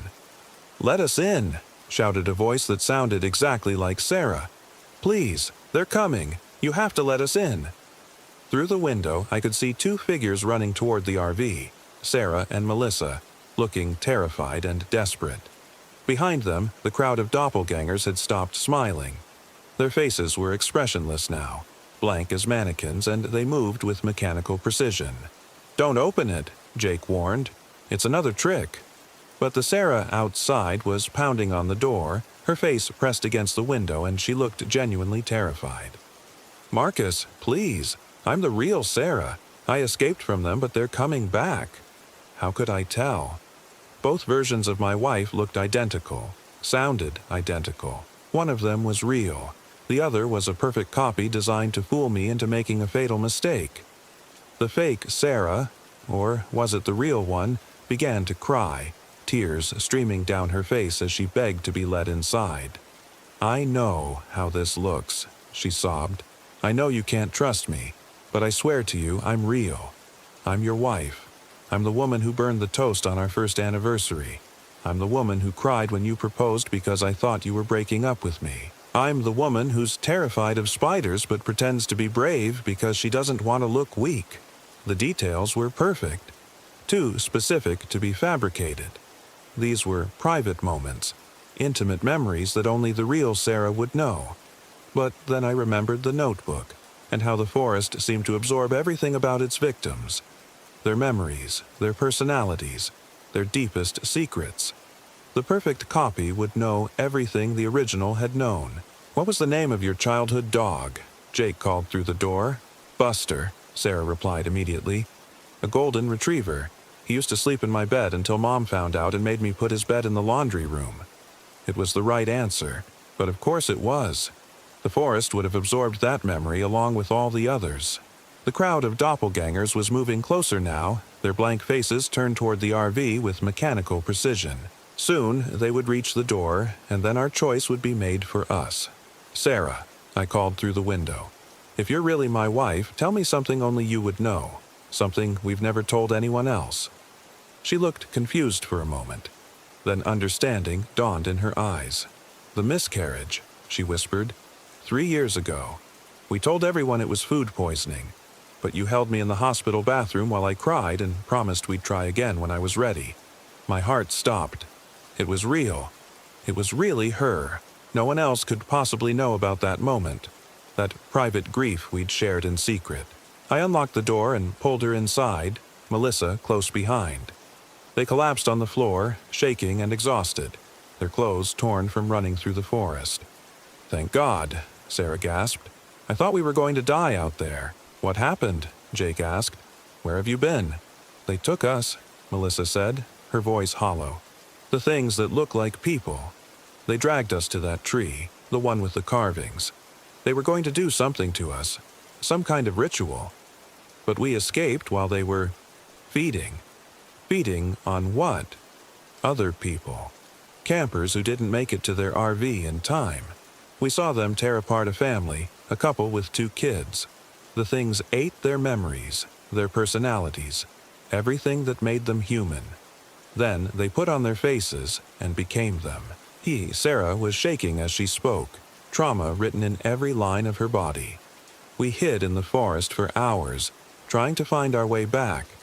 But everything looks the same. Every tree, every path. It's like a maze designed to trap you forever. How did you find us?" "We followed the sound of the generator, but we had to be careful. There are so many fake RVs out there, copies designed to lure people in. We've been watching this one for an hour, trying to make sure it was real. It made sense. The forest would naturally create multiple versions of our shelter. each one a trap designed to capture different groups of victims. We'd been lucky to find the real one. Or maybe the forest had guided us here deliberately, knowing we'd feel safer inside our familiar space. "What do we do now?" I asked. "We need to get to that tree," Melissa said. "The one with the carvings. I think it's the way out." "The notebook mentioned a sacrifice," Jake said carefully. "Someone has to stay behind." Sarah's face went pale. "No. We all leave together, or no one leaves." "That's not how it works," Melissa said quietly. "The forest is hungry. It won't let us all go without taking something in return." Outside, the crowd of doppelgangers had reached the RV. They pressed against the windows, their blank faces staring in at us with empty eyes. They didn't speak, didn't make any threatening gestures. They just watched, patient and eternal. "We could try to run," Jake suggested. "Make a break for the tree while they're focused on the RV." "They'll catch us," Sarah said. "They know this forest better than we do. They're part of it now." That's when I noticed something wrong with Melissa. She was sitting in the exact same position she'd been in when she first entered the RV, her hands folded in her lap, her expression neutral. She hadn't moved in several minutes, not even to blink. "Melissa," I said carefully. She turned toward me with mechanical precision, her head rotating like a doll's. When she spoke, her voice was perfectly flat. "We need to get to that tree. The one with the carvings. I think it's the way out." The exact same words, in the exact same tone. Like a recording being played back. Jake saw it too. He was reaching for something, a knife from the kitchen drawer, when Melissa's face split into that impossible smile, stretching from ear to ear. "Why did you take so long to find us?" she asked in Sarah's voice. I grabbed Sarah's hand and pulled her toward the back of the RV, away from the thing that wore our friend's face. But Sarah resisted, looking confused. "What's wrong with you?" she demanded. "It's just Melissa." "Look at her eyes," I said. Sarah turned, and I watched her face go white with horror. Melissa's eyes had gone completely black, just like all the others. But worse than that, her mouth was moving without sound, as if she was speaking words we couldn't hear. "How long has she been like this?" Sarah whispered. I tried to remember. When had Melissa stopped acting normal? She'd seemed fine when they first entered the RV, traumatized but human. When had the switch happened? Then I realized the terrible truth. Melissa had never made it back to the RV. The thing sitting in our dinette had been an imposter from the moment it walked through our door, which meant... "Sarah," I said slowly. "What's my middle name?" She looked at me like I'd lost my mind. "What kind of question is that?" "Just answer me." "Robert. Your middle name is Robert. Marcus Robert Chen. What's wrong with you?" It was the wrong answer. My middle name was David, not Robert. The real Sarah would have known that. I backed away from her, my heart hammering against my ribs. Both of them. Both Sarah and Melissa were imposters. Perfect copies designed to fool me into trusting them. But if they were fakes, what had happened to the real versions of my wife and our friend? "Marcus?" the thing that looked like Sarah said, tilting its head with mechanical precision. "You're scaring me." Jake was staring at both of them, his knife held ready. "When did they switch?" he whispered. "When did we let the wrong ones in?" I tried to remember the sequence of events, but everything was blurring together. Had these been the same Sarah and Melissa who'd pounded on our door? Or had there been a switch at some point? One imposter replaced by another. The fake Sarah was backing toward the door, her expression shifting from confusion to something that might have been hunger. "I think we should leave," she said. "Right now. All of us together." "Where?" Jake demanded. "To the tree. The one with the carvings. Melissa knows the way." The fake Melissa nodded eagerly. "I can lead you there. I remember the path. Of course they wanted us to follow them to the tree. That's where the feeding happened, where the forest absorbed new victims into its collection. They were trying to lure us into the trap, playing their roles perfectly until we were too far from safety to escape." "No," I said. "We're staying here." Both imposters stopped smiling simultaneously, their faces going blank and expressionless. When they spoke, it was in perfect unison. "You have to come with us. The forest is hungry." They moved toward us with that same mechanical precision I'd seen in the crowd outside, but they were trapped in the confined space of the RV, unable to surround us or use their numbers to overwhelm our defenses. Jake lunged forward with his knife, but the blade passed harmlessly through the fake Sarah's chest as if she was made of smoke. She didn't even seem to notice, continuing to advance with that same patient, unstoppable gait. "The windows," I shouted. "Break the windows." But there was nowhere to run. The moment we left the RV, the crowd outside would converge on us. We were trapped between two groups of predators with no safe direction to flee. That's when the lights went out. The battery-powered lanterns died simultaneously, plunging us into absolute darkness. In the sudden blackness, I heard movement. Soft footsteps, the whisper of fabric, breathing that came from too many directions at once. "Jake," I called. "Here," came his voice from my left. But then I heard it again from my right and again from behind me. Multiple Jakes, all speaking at once. "Sarah?" A chorus of Sarahs answered, their voices overlapping in a symphony of mimicry. Some sounded frightened, others angry. Still others spoke in that flat, mechanical tone I'd learned to fear. I fumbled for my phone, desperate for any source of light. The screen lit up, casting a pale blue glow that revealed a scene from my worst nightmares. The RV was full of people, dozens of them, standing motionless in the cramped space, all wearing faces I recognized. Multiple versions of my friends, my wife, myself. They stood shoulder to shoulder, filling every available inch of floor space, their empty eyes reflecting the phone's light like mirrors. And among them, barely visible in the crowd, I caught glimpses of the real Sarah and Jake. They were pressed against the far wall, their mouths moving silently as if they were screaming. But no sound emerged. Their eyes were wide with terror and they seemed to be trying to reach toward me, but their arms moved sluggishly as if they were underwater. The imposters had multiplied, creating an army of perfect copies that made it impossible to distinguish the real from the false. Even if I could reach my friends, how would I know which versions were authentic? One of the fake Marcuses stepped forward, speaking in my own voice. "Don't fight it. The forest has been waiting for you. It's been so lonely, so hungry. Just let it feed." More voices joined in, all of them speaking with my vocal patterns. "You'll like it here. Everyone likes it here. No more worries, no more fear, just peace. And hunger," added a Sarah that wasn't quite right, her smile too wide and her teeth too sharp. "Always hunger." The crowd began to close in, moving with synchronized precision. But instead of attacking, they simply touched me. Dozens of hands pressing against my skin, my clothes, my face. Each touch was cold and left a tingling sensation, as if something was being drawn out of me. My memories. They were taking my memories, absorbing everything that made me human. I could feel pieces of myself flowing away. My first kiss, my wedding day, the smell of my mother's cooking. Each stolen memory weakened me, made me less real, less substantial. Soon, I would be just another hollow shell, wearing my own face but serving the forest's will. Another voice in the chorus that lured new victims to their doom. But I still had one advantage. The phone in my hand, still glowing with that pale blue light. As the crowd pressed closer, I managed to access the camera function and activate the flash. The sudden burst of bright light sent the imposters reeling backward, covering their faces as if the illumination caused them physical pain. In that moment of chaos, I saw a clear path to the door and took it, shouldering through the confused crowd and bursting out into the night. The army of doppelgangers outside had vanished, leaving the clearing empty except for the real RV, which was no longer the same one I'd just escaped from.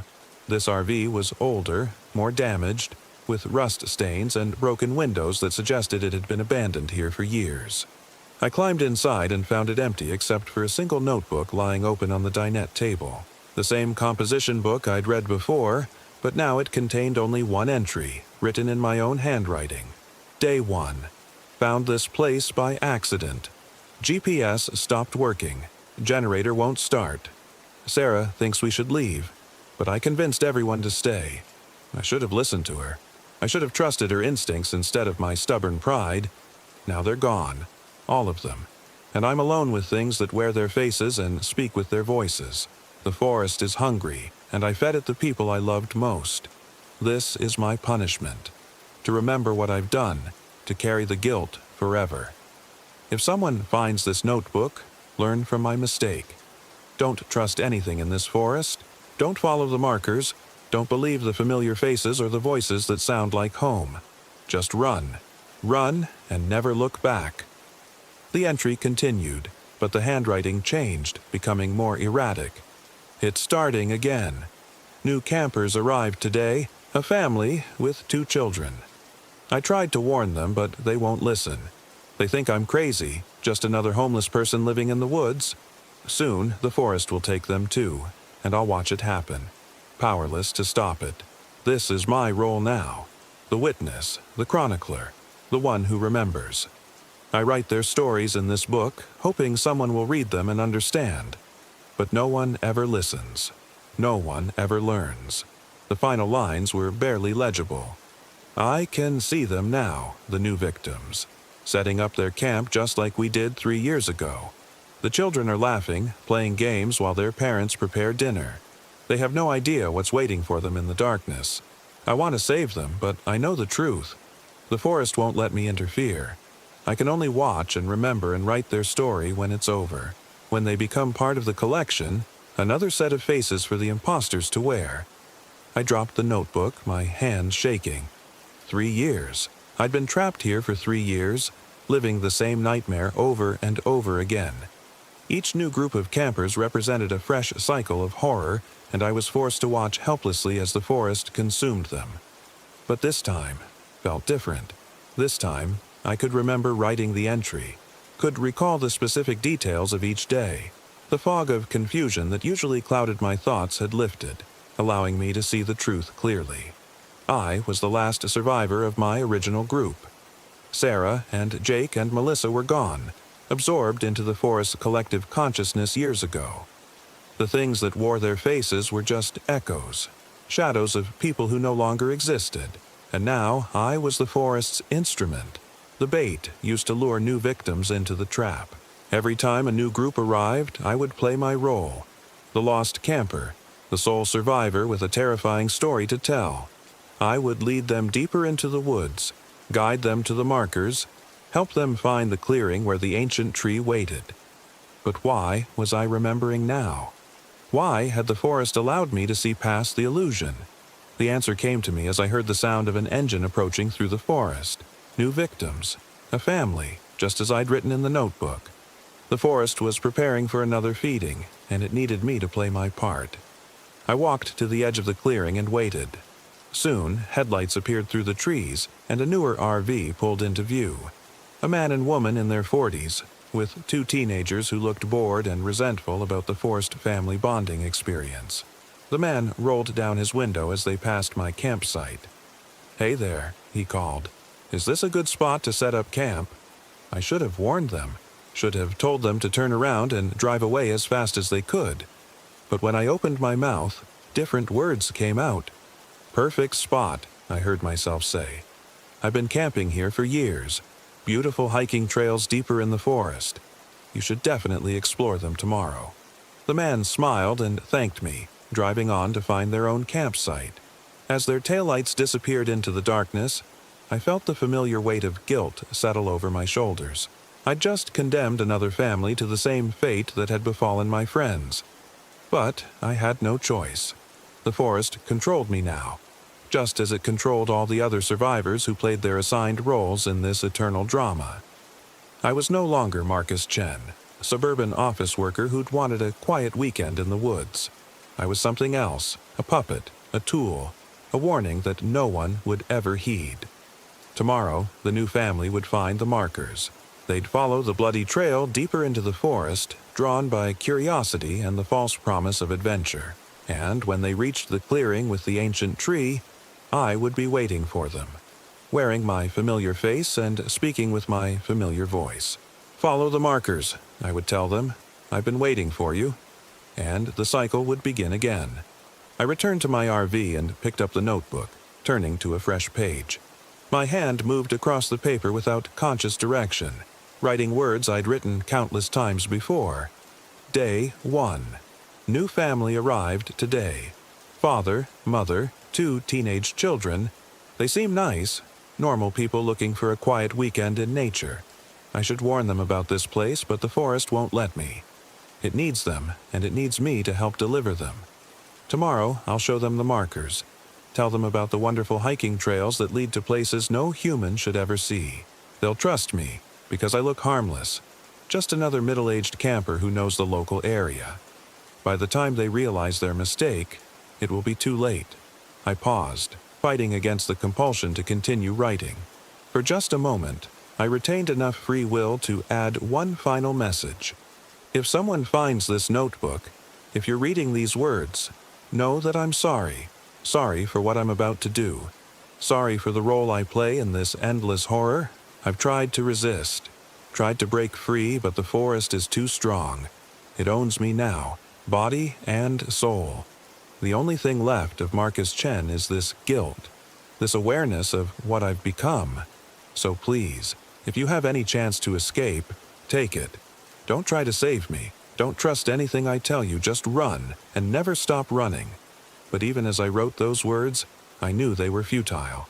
The notebook would disappear by morning, or the pages would rearrange themselves, or the words would change to serve the forest's needs. Nothing here was permanent except the hunger and the endless cycle of predation. Outside my window, I could see the glow of the new family's campfire. They were probably telling stories, playing games, enjoying what they thought was a peaceful evening in nature. They had no idea that tomorrow would be their last day as human beings, and I would be the one to lead them to their doom, smiling and helpful and thoroughly trustworthy, because that's what the forest had made me, the perfect predator, disguised as just another victim. The markers were already being placed. I could sense them sprouting from the forest floor like obscene flowers, marking a trail that led inevitably to the ancient tree and its hungry roots. By dawn, the path would be complete, and my newest victims would be ready to follow it.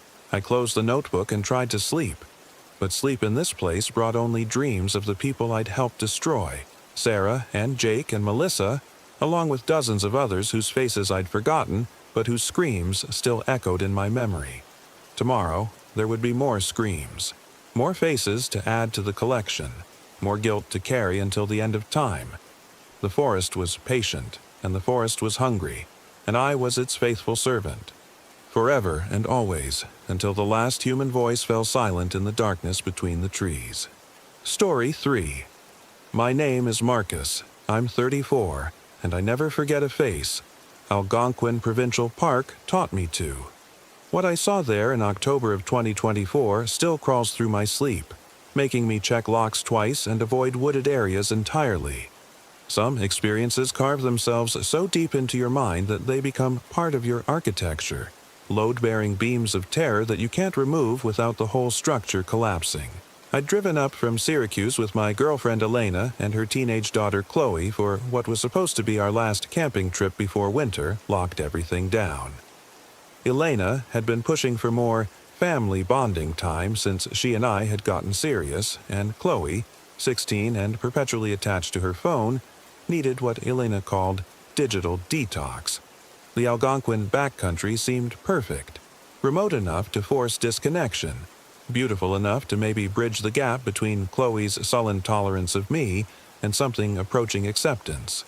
We'd rented a modest RV from a place in Watertown. Nothing fancy, just a 25-footer with a kitchenette, tiny bathroom, and a fold-out bed over the cab where Chloe would sleep. Elena and I would take the rear bedroom. The plan was simple. 4 days at a backcountry site near Cache Lake, hiking during the day, campfires at night, and hopefully some actual conversation instead of Chloe's usual grunts and eye rolls. The drive through the park was stunning. October had painted the maples and birches in brilliant reds and golds, and the afternoon light made everything look like a tourism brochure. Elena kept pointing out particularly beautiful spots while Chloe filmed them through the RV window, probably for some social media story she'd post when we got back to civilization. I was focused on navigating the increasingly narrow park roads, checking the GPS every few minutes as the signal grew weaker. We reached our designated site just as the sun was starting to sink toward the tree line. It was perfect, or seemed perfect.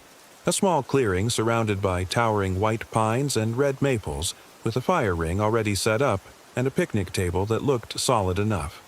Cache Lake sparkled through the trees about 50 yards away, and everything was peaceful except for the distant sound of loons calling across the water.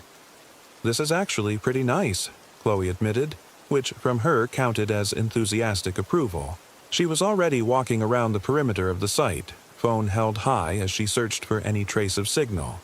"Though I'm getting like 0 bars." "That's the point, honey," Elena said, unpacking our camping chairs from the RV's storage compartment. "We're here to disconnect and spend time together." I was busy leveling the RV and hooking up our water hose when I noticed the first thing that seemed off. There were scratches on one of the pines at the edge of our site. Deep gouges in the bark that looked fresh, with sap still oozing from them. They were too high up to be from a bear standing on its hind legs, and too deep to be from anything smaller. Elena came over when I called her. "Probably just from a maintenance truck or something," she said, running her fingers along the grooves.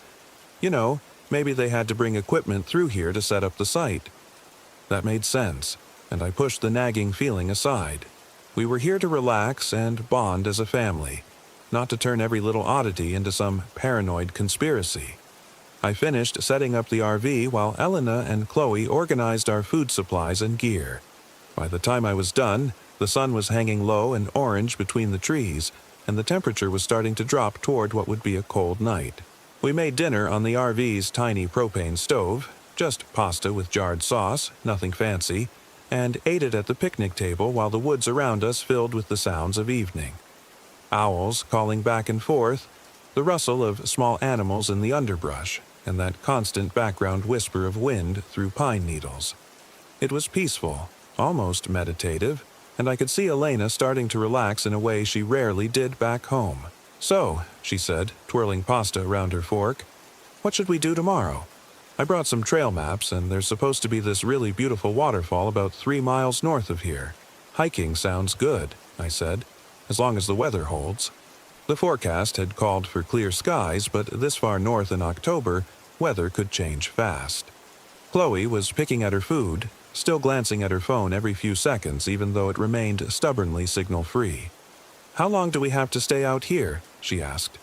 4 days, Elena said firmly, "and you're going to enjoy them. I just don't see what's so great about being dirty and uncomfortable when we could be at home watching movies or something."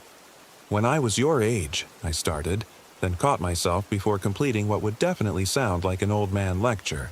Chloe had been tolerating me for the past 8 months since Elena and I had gotten serious, but I was still walking a careful line between trying to connect with her and not overstepping into trying to be her father territory. As darkness settled over the camp, we built a fire in the ring and sat around it in our camp chairs. The flames pushed back the encroaching night, creating a bubble of warm orange light that made the surrounding forest seem even darker by contrast. Elena had brought marshmallows and we roasted them while she told stories about camping trips from her own childhood. Chloe gradually seemed to warm up, laughing at Elena's description of the time she'd gotten lost for 6 hours because she'd followed what she thought was a trail but turned out to be a deer path. That's when we heard the first howl. It came from somewhere deep in the woods, maybe a 1/4 mile away. A long, mournful sound that seemed to go on forever before trailing off into silence. All 3 of us stopped talking and listened. "Wolf?" I asked. "Maybe," Elena said, but she sounded uncertain. Though I didn't think there were many wolves this far south in the park. The howl came again, closer this time, and something about it made the hair on the back of my neck stand up. It didn't quite sound like any wolf I'd ever heard, either in person or in nature documentaries. There was something almost human about the cadence of it, like someone trying to imitate a wolf howl, but not getting it quite right. "That's creepy," Chloe said, moving her chair closer to the fire. "It's just an animal," Elena said, but I noticed she was looking toward the dark line of trees with a nervous expression. Probably just marking territory or trying to communicate with its pack. We sat in silence for a few more minutes, listening, but the howling didn't come again.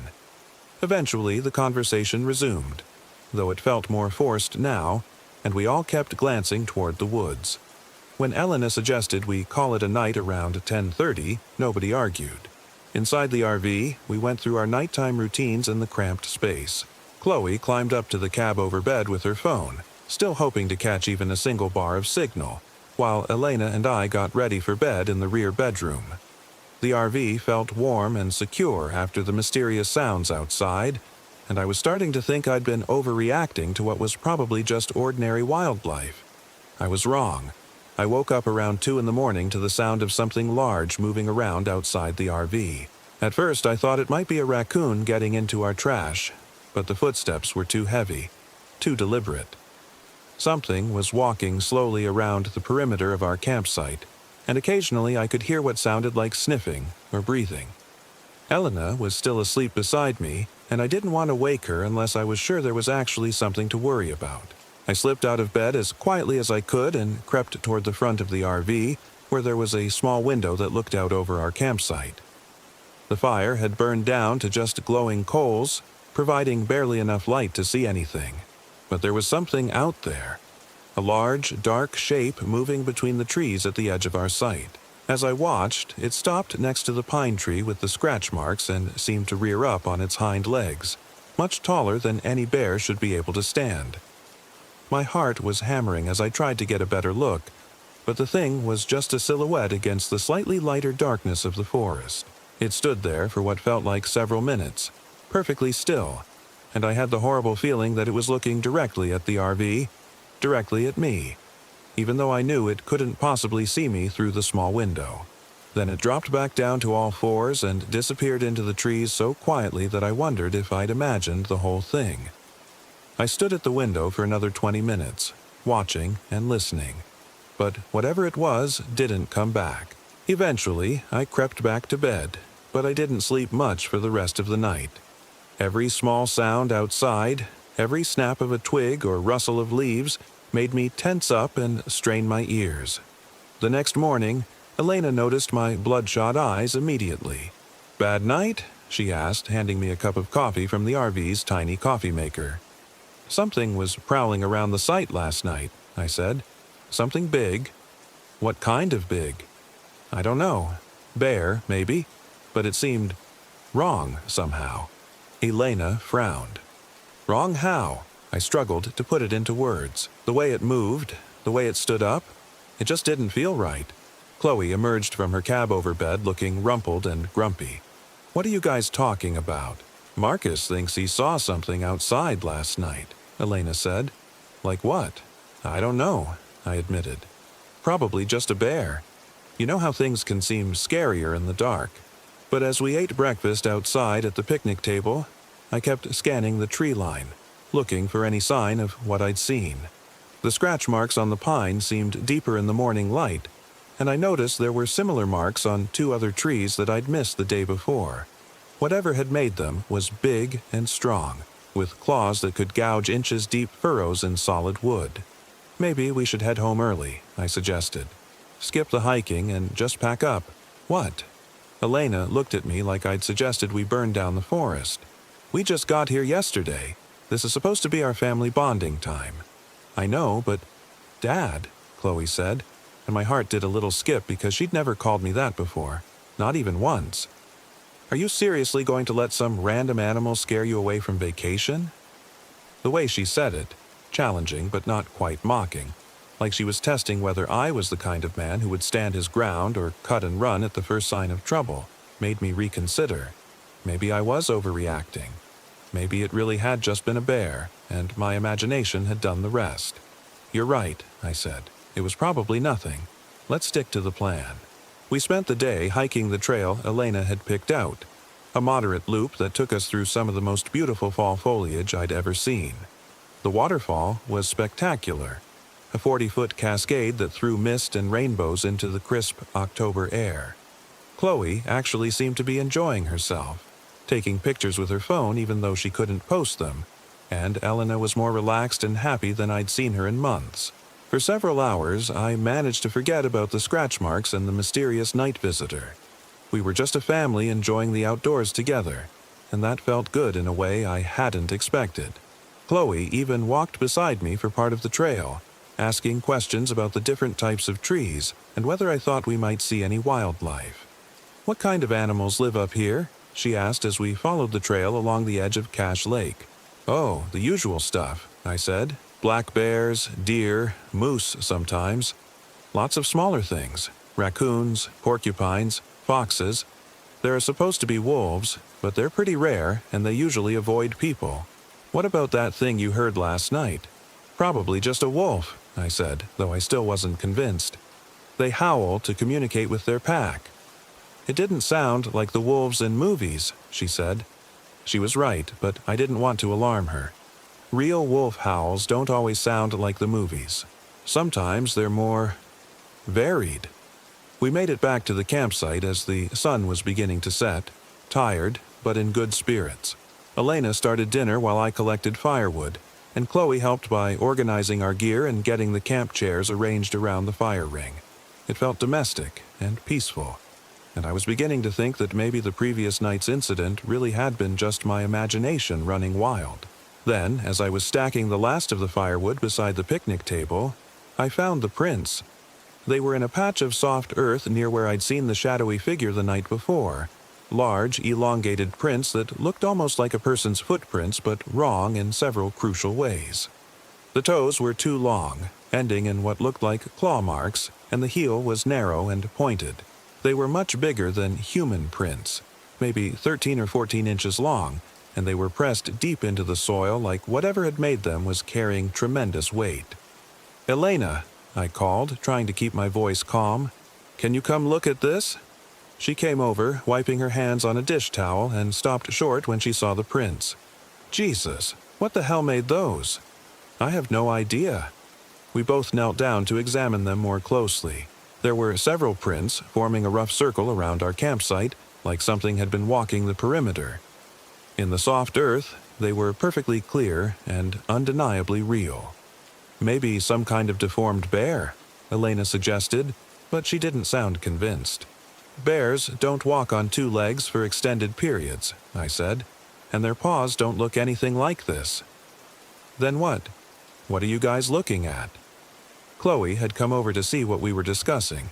Elena quickly moved to block her view of the prints. "Nothing, honey, just some animal tracks." But Chloe was 16, not 6, and she pushed past Elena to see for herself. Her face went pale when she saw the prints. "What the fuck made those?" she whispered. "Language," Elena said automatically, but her heart wasn't in it.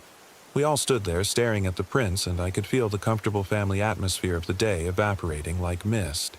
These weren't the tracks of any normal animal, and we all knew it, even if none of us wanted to say it out loud. "Maybe we should head back to town for the night," Elena said quietly. "Get a hotel room or something." It was the first time she'd acknowledged that something might actually be wrong, and that scared me more than the prints themselves. Elena was the practical one, the skeptic who always had a rational explanation for everything. If she was ready to abandon our camping trip, then she was genuinely frightened. "Yeah," I said. "Yeah, that's probably a good idea. We can always come back tomorrow if—" A howl erupted from the forest, much closer than the night before, maybe only 50 yards away. It was the same almost human sound I'd heard previously, but louder and more intense, and it seemed to go on forever. As it finally died away, we heard something else. The sound of breaking branches, like something large was moving through the woods toward our campsite. "Get in the RV," I said. "Now!" We ran for the RV, Elena and Chloe scrambling up the steps while I grabbed our camp chairs and threw them into the storage compartment. I could hear whatever was in the woods getting closer, crashing through the underbrush with no attempt at stealth. By the time I got inside and locked the door behind me, my hands were shaking. "Start the engine," Elena said. "Let's get out of here." I fumbled for the keys, my heart pounding so hard I could hear it in my ears. Outside, the crashing sounds had stopped, replaced by an ominous silence that was somehow worse than the noise had been. I turned the key, and the RV's engine turned over once, twice, and died. "Shit," I muttered, trying again. The engine made a weak whining sound but wouldn't catch. "What's wrong?" Chloe asked from the cab over bed where she was peering out the window. "I don't know. It was running fine earlier." I tried the engine again and again, but it wouldn't start. The battery was clearly working. The lights came on, the radio crackled to life, but something was wrong with the engine itself. "Oh, God," Chloe whispered. "There's something out there." Elena and I rushed to the window where she was looking. At first, I couldn't see anything in the darkness beyond our small circle of campfire light. Then a shadow detached itself from the trees and stepped into the edge of the illumination. It was tall, maybe 7 feet, and walked upright on 2 legs, but it wasn't human.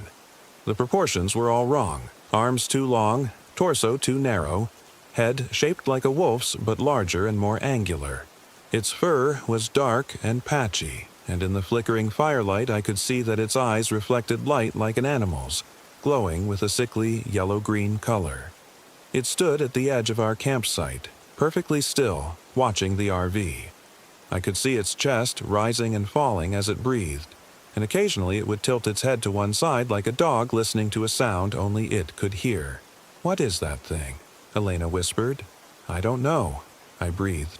The creature took a step closer to the RV, and I could see more details in the firelight. Its hands ended in long, curved claws that looked capable of tearing through metal, let alone flesh. Its mouth was slightly open, revealing teeth that were too long and sharp for any normal animal. And there was something disturbingly intelligent in its glowing eyes, a calculating awareness that made it clear this wasn't just some rabid animal acting on instinct. It circled the RV slowly, staying just within the edge of the firelight, and I could hear its claws clicking against the rocks and roots in the campsite. Every few steps it would stop and sniff the air, then continue its circuit. I had the horrible feeling that it was learning our scent, memorizing it for later use. "Try the engine again," Elena whispered. I turned the key, praying for the engine to catch, but it just made the same weak whining sound. The creature stopped circling and looked directly at the RV when it heard the noise, tilting its head with that unsettling dog-like gesture. "The radio," Chloe said suddenly. "Try the CB radio. Maybe someone can hear us." The RV came equipped with a basic CB radio, though I'd never used it before. I fumbled with the controls, trying to remember how the thing worked while the creature continued its slow patrol around our campsite. "Mayday, Mayday," I said into the microphone, feeling ridiculous but not knowing the proper protocol. This is an RV at Cache Lake in Algonquin Park. We need help. There's some kind of animal." I released the talk button and listened to static. No response. "Anyone on this channel, please respond. We're trapped by some kind of..." A sound like metal being torn interrupted my transmission. The creature had moved to the back of the RV, and I could hear its claws scraping against the aluminum siding. "It's trying to get in," Elena said, her voice tight with fear. The scraping sounds continued for several minutes, accompanied by occasional low growls that seemed to come from deep in the creature's chest. I tried the engine again, and again it refused to start. On the CB radio there was nothing but static and the occasional burst of distant voices too faint to understand. Then the sounds stopped.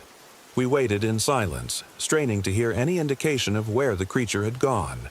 The fire outside was burning lower, and the circle of light around our campsite was shrinking. In a few more hours it would burn out completely, leaving us in total darkness. "Maybe it gave up," Chloe whispered. "Maybe," I said, but I didn't believe it. Something that intelligent didn't just give up, it was planning something. I was right. Around midnight, when the fire had burned down to just glowing coals, we heard the creature moving around the campsite again. But this time, it wasn't alone. There were multiple sets of footsteps, multiple low growls and huffing sounds. The pack had arrived. "How many do you think there are?"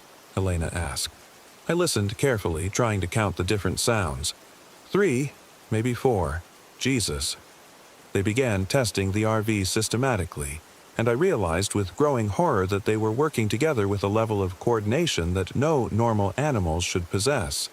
One would scratch at the door while another tested the windows. A third circled to the back to examine the rear entry, while the fourth seemed to be inspecting the undercarriage. They're smart, I said. They're figuring out how this thing is put together. The RV began to rock slightly as one of the creatures pushed against the side. The aluminum siding creaked and popped under the pressure, and I wondered how much force it could take before something gave way. "Try the radio again," Elena said. I grabbed the CB microphone. "Mayday, Mayday, this is an emergency at Cache Lake campsite in Algonquin Park. We are under attack by unknown animals. Please send help immediately." This time, there was a brief crackle of response. "Copy. Signal weak. Say again your location." "Cache Lake," I shouted into the microphone. "Cache Lake campsite. We need help." But the response was drowned in static, and I couldn't tell if they'd heard me clearly. I kept trying, repeating our location and situation, but the signal seemed to be getting weaker rather than stronger. Outside, the creatures had found something interesting. They were clustered around the back of the RV, and I could hear excited, chittering sounds like a pack of wolves discussing strategy. The RV rocked more violently as they pushed and pulled at something. "The propane tanks," I realized with a chill. "They're messing with the propane tanks." Elena's face went white. "Can they? I don't know. Maybe. If they damage the connections." The rocking intensified, and I heard the distinct sound of metal being twisted and torn. Whatever they were doing back there, they were strong enough to bend steel with their bare hands. "We have to get out of here," I said. "The RV isn't safe." "And go where?" Elena demanded. "They're right outside. The lake. We can swim to the other side, find help." "It's October. The water's freezing. And what about Chloe?" I looked up at Chloe, who was huddled in her bed with tears streaming down her face. She was a good swimmer, but Elena was right about the water temperature. A swim across Cache Lake in October would be almost as dangerous as staying put. The decision was made for us a few minutes later when the smell of propane began filling the RV. Whatever the creatures had done to the tank connections, gas was leaking into our living space. "That's it," I said, grabbing the fire extinguisher from under the sink. "We have to run for it." Elena nodded grimly and helped Chloe down from the cab over bed. We gathered at the door, and I peered out through the small window. The creatures had moved away from the back of the RV and were clustered around the dying campfire, almost like they were waiting for something. "On 3, I whispered. "We run straight for the lake. Don't stop, don't look back. Ready?" Elena and Chloe nodded. 1, 2, 3. I threw open the door and we burst out of the RV, running as fast as we could toward the dark water of Cache Lake. Behind us, I heard surprised growls and the sound of large bodies crashing through the underbrush in pursuit. The lake was only 50 yards away, but it felt like miles. The rocky shore was uneven and treacherous in the darkness, and I could hear the creatures gaining on us with every step. Elena stumbled and I caught her arm, pulling her forward. Chloe was surprisingly fast, pulling ahead of both of us as we crashed through the reeds at the water's edge. The lake was shockingly cold, so cold that it knocked the breath out of me when I plunged in. But the creatures stopped at the water's edge, pacing back and forth and growling but not following us into the lake. "They don't like water," I gasped, treading water while Elena and Chloe struggled with the temperature shock. "Or they can't swim," Elena said through chattering teeth. We dog-paddled away from shore, putting as much distance as possible between ourselves and the creatures. The water was so cold that I could already feel my muscles beginning to cramp, and I knew we couldn't stay in much longer without risking hypothermia. "There," Chloe said, pointing to a dark shape across the lake. "Is that a dock?" It was, a small fishing dock extending out into the water from what looked like a private cabin. If we could make it that far, we might find help or at least shelter until morning. The swim took forever. The lake was wider than it had looked from shore, and the October water sapped our strength with every stroke. By the time we reached the dock, Chloe was barely conscious and Elena was struggling to keep her head above water. I hauled them both up onto the wooden planks and we lay there shivering and gasping in the moonlight.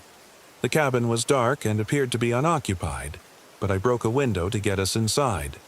It was a simple hunting cabin with basic furniture and an old wood stove. I got a fire going while Elena stripped Chloe out of her wet clothes and wrapped her in blankets from the cabin's bedroom. "Is she okay?" I asked. "I think so. Just cold. We all need to get warm and dry." We spent the rest of the night huddled around the wood stove, taking turns feeding it logs from a pile beside the fireplace. None of us slept. Every sound outside, every snap of a twig or rustle of leaves made us freeze and listen. I kept thinking about the intelligence I'd seen in those yellow-green eyes and wondering if the creatures might find a way to track us across the water. Dawn came slowly, gray and cold. As soon as there was enough light to see, I left Elena and Chloe by the fire and went outside to assess our situation. The lake was calm and empty, and our abandoned campsite was barely visible through the trees on the far shore. There was no sign of the creatures. The cabin had no phone, but I found a pair of binoculars in a kitchen drawer and used them to scan the area around our RV. Even from this distance, I could see that the vehicle was tilted at an odd angle, and there appeared to be significant damage to the rear section where the propane tanks were located. "What do you see?" Elena asked, coming up behind me. "The RV's been trashed. We're not driving out of here." "So, what do we do?" "Walk. There's got to be a road that leads out of here somewhere." We found a gravel road about half a mile from the cabin, and followed it for 3 hours before we encountered another human being. A park ranger in a pickup truck who took one look at our bedraggled appearance and immediately radioed for backup. "What happened to you folks?" he asked as he drove us toward the park headquarters. I told him the story, or an edited version of it. Wild animals had attacked our campsite, damaged our RV, and forced us to flee across the lake. I left out the details about the creature's size and intelligence and the coordinated nature of their attack. I knew how it would sound. The ranger, whose name was Peterson, listened with a professional poker face. "What kind of animals?" "We're not sure. Wolves, maybe. But they were bigger than any wolves I've ever seen." We haven't had any reports of aggressive wolf behavior in this area." "You sure it wasn't bears?" "No," Elena said firmly. "These weren't bears." Peterson radioed ahead to arrange for a tow truck to retrieve our RV and promised that park officials would investigate the incident. He drove us to a motel in the nearest town, where we called Elena's sister to come pick us up. 2 days later, Peterson called me with an update. The tow truck had found our RV, but there was no sign of the creatures that had attacked us. The damage to the vehicle was consistent with large predators, but no tracks or other evidence had been found. "The thing is," Peterson said, "your campsite was clean. No garbage scattered around, no food scattered around, which is what you'd normally see after a bear attack. Almost like whatever did this was specifically targeting the RV itself." "What does that mean?" "I'm not sure. Maybe you folks just had some bad luck with a particularly aggressive animal. But I have to ask, had you been drinking? Using any substances?" "No," I said, though I knew he didn't believe me. "Well, we're going to keep an eye on that area. If there's a problem animal, we'll deal with it." But I knew they wouldn't find anything. Whatever those creatures were, they were too smart to stick around once people started looking for them. We never went camping again. Elena and I tried a few times to plan other outdoor trips, but every time we started making arrangements, one of us would find an excuse to cancel. Chloe stopped asking to go anywhere that didn't have cell phone service, and she developed an irrational fear of sleeping anywhere but her own bedroom. The official report blamed the incident on a possible encounter with stressed wildlife, and our insurance company covered the damage to the RV after a lengthy investigation. But I've done research since then, late-night internet searches that have taken me down rabbit holes I wish I'd never found. There are stories from indigenous peoples across North America about creatures that walk upright like men but hunt like wolves. The Algonquin called them Wendigo, and described them as cannibalistic spirits that possessed both human intelligence and supernatural strength. Other tribes had different names but similar descriptions. Creatures that could think and plan and work together, but retained the predatory instincts of wild animals. Modern cryptozoologists call them dogmen or beastmen, and there have been hundreds of reported sightings across the Great Lakes region over the past century. Most are dismissed as hoaxes or misidentifications, but the consistency of the descriptions is unsettling. 7 to 8 feet tall, wolf-like heads, human-like intelligence, and an aggressive, territorial behavior that goes far beyond normal animal responses. I've also learned that Cache Lake has a history. In 1987, a family of 4 disappeared from their campsite near the lake. Their RV was found damaged and abandoned, but no trace of the family was ever discovered. In 1994, 2 hikers reported being stalked by large wolves in the same area, and in 2003, a park ranger claimed to have seen something that shouldn't exist near the old logging road south of the lake. None of these incidents made the news. Park officials have a vested interest in keeping reports of dangerous wildlife encounters quiet, and most witnesses are reluctant to go public with stories that make them sound delusional. But I know what I saw, and I know Elena and Chloe saw it too. We don't talk about it. We've all agreed that talking about it just makes it worse.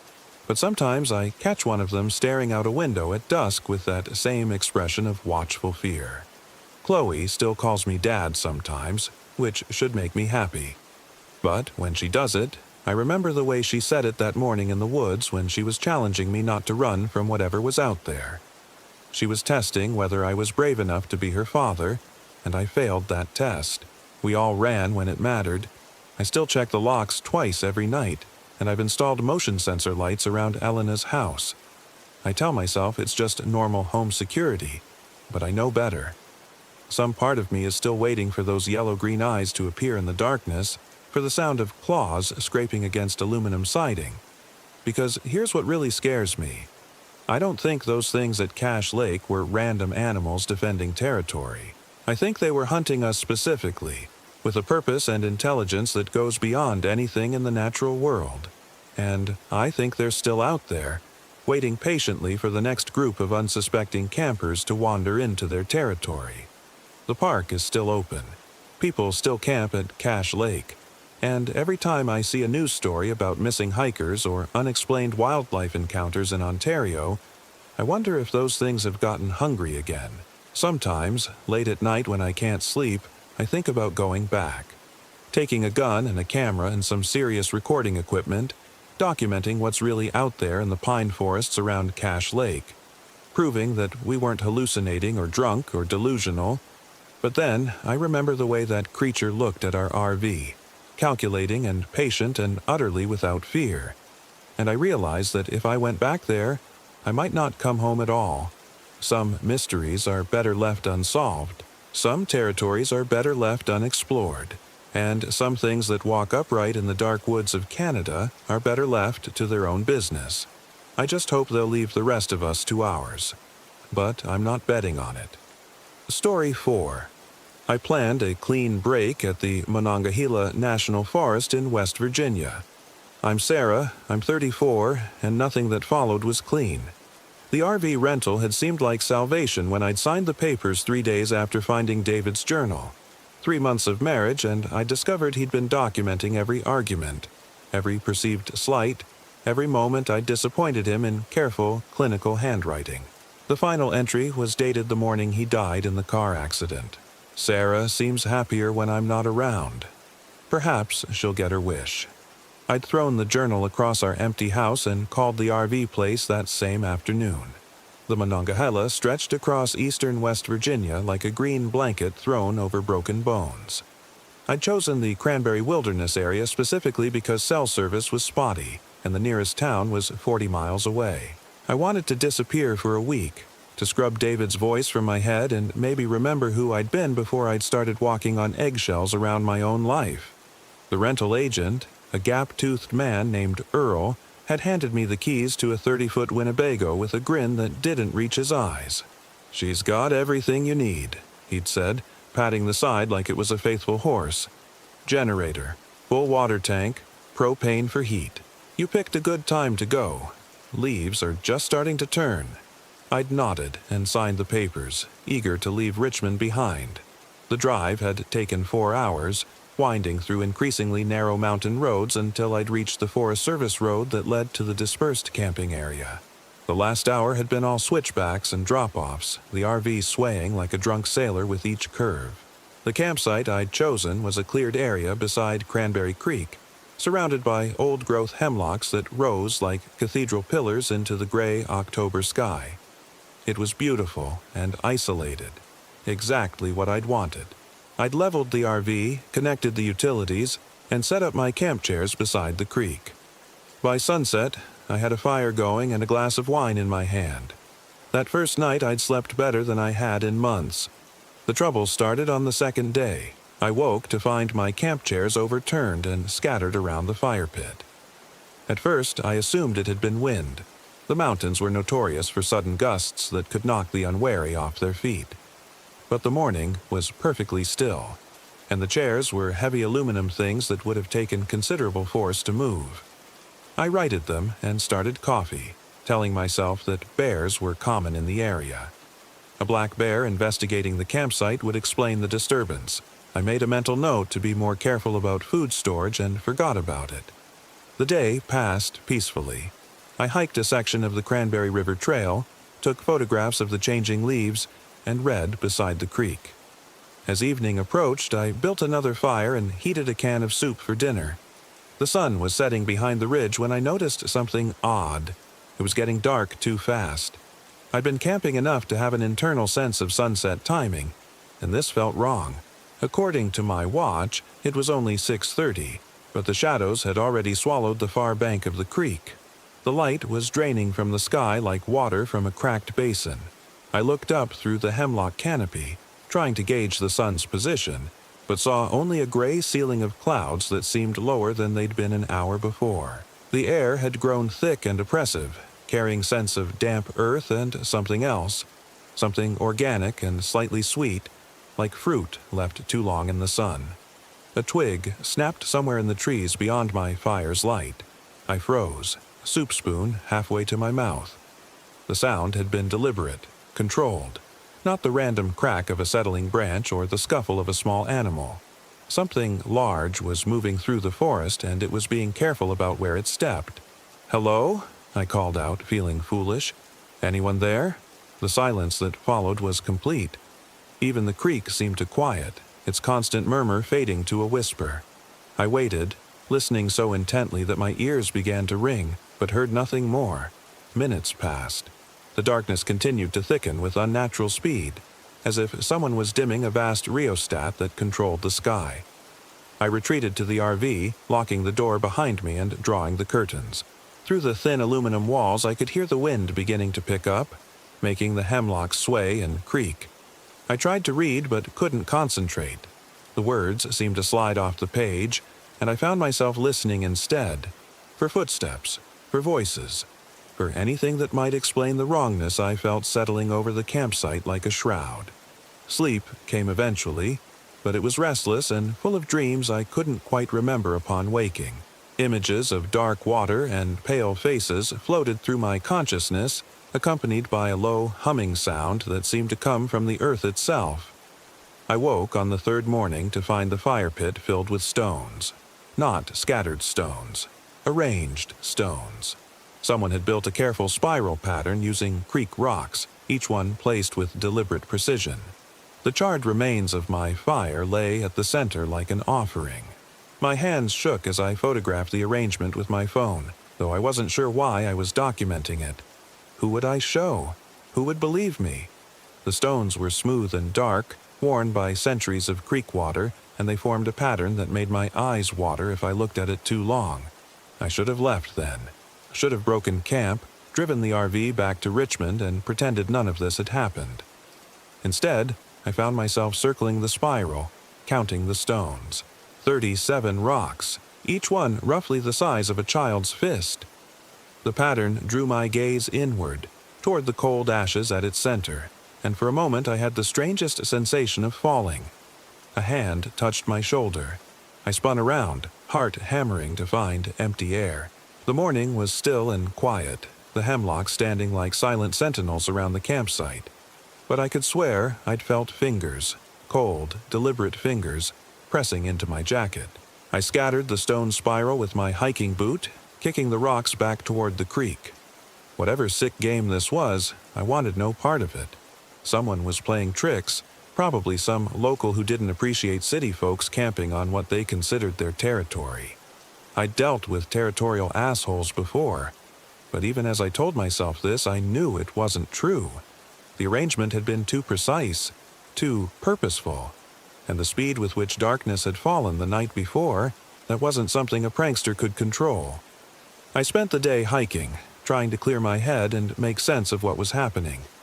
The cranberry wilderness was vast and empty, stretching for miles in every direction. I saw no other campers, no hikers, no signs of human presence beyond the occasional trail marker. The forest felt ancient and untouched, as if I was walking through a cathedral that predated human memory. It was on the return hike that I found the bones. They were scattered in a small clearing about a quarter-mile from my campsite, white and clean as if they'd been picked by carrion birds. At first glance, I thought they were deer bones, the remains of some animal that had died during the winter and been cleaned by scavengers. But as I knelt for a closer look, my blood went cold. The skull was wrong, too elongated, too narrow. The jaw hinged in a way that seemed almost serpentine, and the teeth were all incisors, sharp and pointed like needles. Whatever this thing had been, it wasn't any animal I recognized. Worse still were the markings carved into the bones, symbols that looked like a combination of letters and pictographs, etched deep into the calcium with something sharp. They covered nearly every bone fragment, turning the skeleton into a monstrous text I couldn't read. I backed away from the clearing, fighting the urge to run. The rational part of my mind insisted there had to be an explanation. Some sort of hoax, maybe, or the remains of an exotic pet that had died in the wild. But my hands were shaking as I raised my phone to take pictures, and the camera screen showed only static. I tried several times, but the phone refused to capture the image. The screen would flicker and distort whenever I pointed it at the bones, as if some interference was preventing the camera from functioning. Finally, I gave up and marked the location on my GPS, though even that seemed sluggish and unreliable. The walk back to camp felt endless. The trail seemed to twist and double back on itself, leading me through sections of forest I didn't remember from the morning hike. Twice I found myself at dead ends where the path simply vanished into thick undergrowth. It was only by following the sound of the creek that I finally made it back to the RV. Sunset was approaching again, and I dreaded the unnatural darkness that would follow. I built up the fire higher than necessary, surrounding it with a circle of rocks from the creek bed. Not in any pattern, just a simple barrier against the growing shadows. Then I sat in my camp chair with a baseball bat across my knees and waited. The darkness came earlier than before. By 5:30, the sky had turned the color of old pewter, and the trees beyond the firelight had become indistinct shapes that seemed to move when I wasn't looking directly at them. The air grew thick and still, as if the whole forest was holding its breath. That's when I heard the singing. It started as a low humming, barely audible above the crackle of the fire. At first I thought it might be the wind in the trees, but the air was perfectly still. The sound grew louder, resolving into a melody that was somehow familiar despite being unlike anything I'd ever heard before.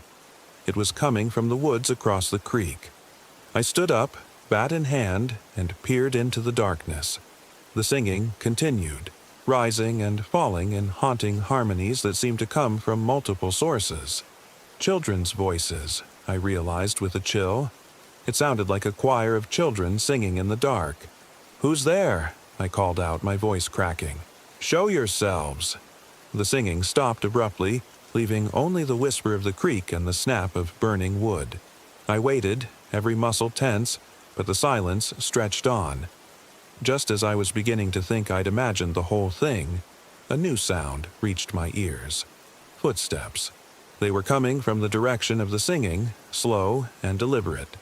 Not the confident stride of an adult, but the careful, measured steps of someone, or something, trying not to be heard.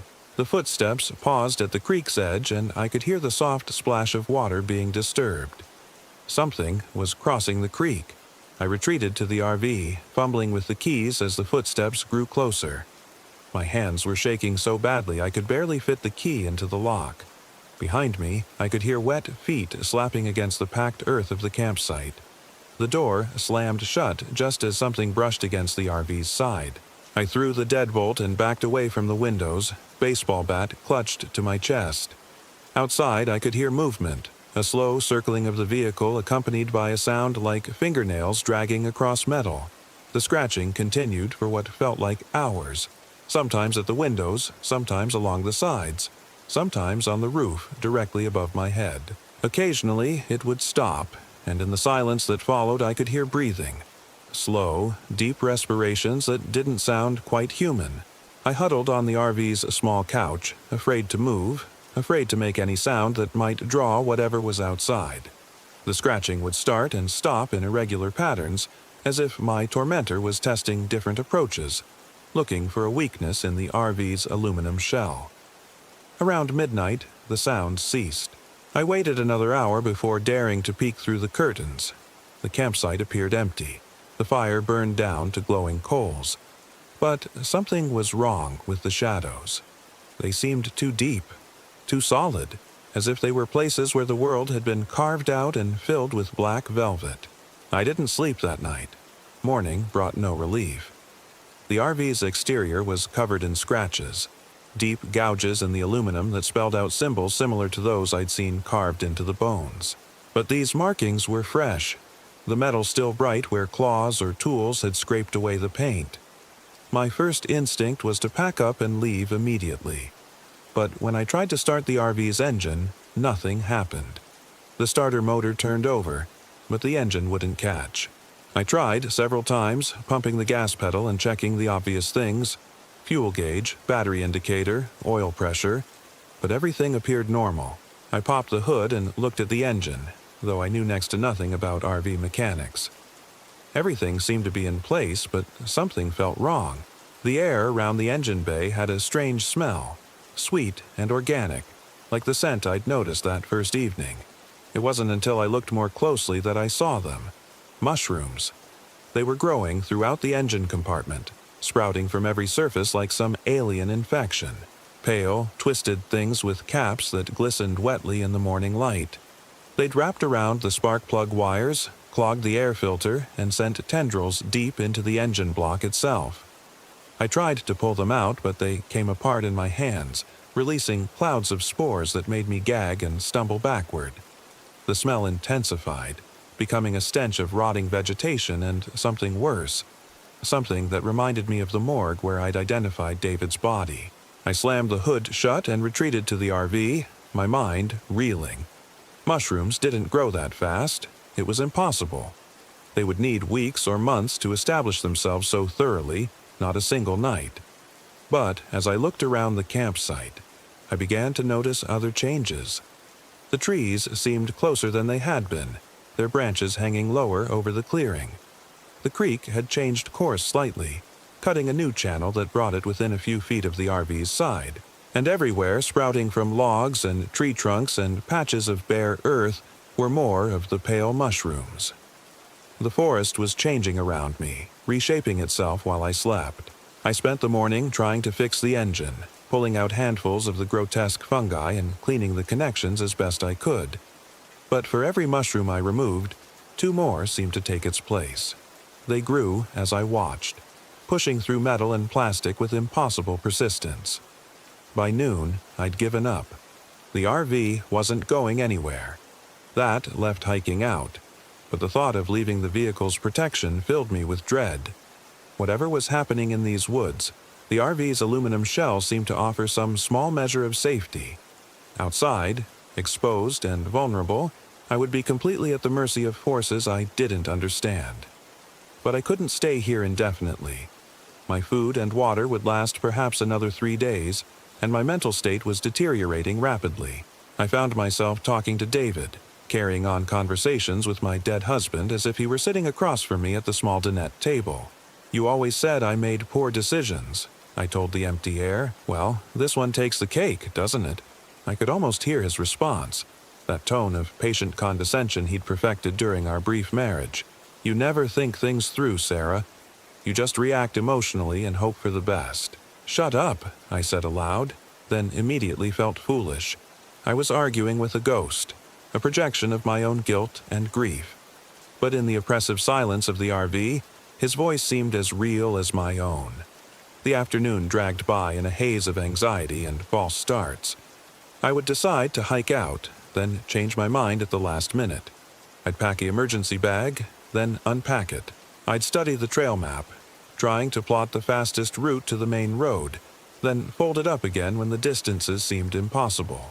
4 miles to the Forest Service Road, another 6 miles to the highway, 10 miles total, through increasingly hostile terrain, while something stalked me through the trees. As the day wore on, the mushrooms continued to spread. They were inside the RV now, sprouting from the walls and ceiling in damp patches that hadn't been there that morning. I tried to scrape them off, but they left stains that looked disturbingly organic, like blood or worse things. The smell was becoming unbearable. Sweet and cloying and wrong, it seemed to coat the inside of my nose and throat until I could taste it with every breath. I opened all the windows, but that only let in more of the forest's infected air. By late afternoon, I was hallucinating. I saw David sitting at the dinette table, his face pale and slack the way it had been in the morgue. He was writing in his journal again, documenting my failures with that same clinical detachment. Subject continues to make irrational decisions, he wrote without looking up. Refuses to accept responsibility for her situation. Shows signs of increasing psychological deterioration. You're not real, I told him, but my voice lacked conviction. He looked up then, and his eyes were hollow sockets filled with pale mushrooms. When he smiled, spores drifted from between his teeth like snow. Does it matter? He asked. Real or not, I'm here. We're all here, Sarah. Everyone who's ever died in these woods. The forest collects us, keeps us, and now it wants you too. I closed my eyes and counted to 10. When I opened them, the dinette was empty except for a small cluster of mushrooms growing from the upholstery. The sun was setting again, earlier than ever. By 4 o'clock, the sky had turned deep purple and shadows were creeping across the campsite like living things. I built up the fire outside, more for the illusion of normalcy than for any real protection, then retreated to the RV to wait for whatever the night would bring. I didn't have to wait long. The singing started just after dark, but this time it was closer. Right outside the RV's windows, in fact. Children's voices raised in harmony, performing a song I almost recognized. Something from Sunday school, maybe, or summer camp. But the words were wrong, twisted into syllables that hurt to hear. I pressed my face to the window, trying to see the singers, but the glass was fogged with condensation that formed patterns resembling the symbols I'd seen carved into bones. As I watched, more condensation appeared, creating new markings that seemed to glow faintly in the dark. The singing grew louder, more insistent. I could make out individual voices now, a dozen or more children, their tones pure and sweet and utterly inhuman. They were singing about the forest, about the things that lived in the deep places where sunlight never reached, about hunger and transformation and the terrible patience of growing things. Then, abruptly, the singing stopped. In the silence that followed, I heard a new sound, the scratch of fingernails against glass, slow, deliberate scratching that traced the condensation patterns on the windows. The markings began to glow brighter, pulsing with a sickly phosphorescence that hurt to look at. I backed away from the windows, baseball bat in hand, and bumped into something soft and yielding. I spun around to find David standing behind me, his morgue pale face split by that mushroom-filled smile. "It's time to go outside, Sarah," he said in a voice like rustling leaves. "They've been so patient. But patience has limits. The forest is hungry, and you've been chosen." I swung the bat, but it passed through him like he was made of smoke. He laughed, and the sound was the whisper of wind through dead branches. "You can't fight what's already inside you," he said. "Haven't you noticed? The spores, the smell, the way your thoughts keep drifting. You've been breathing it in for days. It's in your blood now, changing you cell by cell." I looked down at my hands and saw that he was right. Pale threads of fungal growth were visible beneath my skin, spreading up my arms like a root system. My fingernails had turned black, and when I pressed them against the RV's wall, they left deep scratches in the aluminum. The transformation was accelerating. I could feel it now, the alien presence growing inside me, rewriting my DNA with patient persistence. My thoughts were becoming less human, more something else. I found myself thinking about soil composition and moisture levels, about the slow cycle of death and decay that fed the forest's endless hunger. The scratching at the windows intensified, and I realized it wasn't coming from outside anymore. The sound was inside my own head, my changing fingernails tracing symbols against the inner surface of my skull. I stumbled to the RV's door, driven by an impulse I could no longer resist. The forest was calling, and every cell in my body was responding to that call. I was part of it now, connected to the vast network of fungi and rot that spread beneath every tree.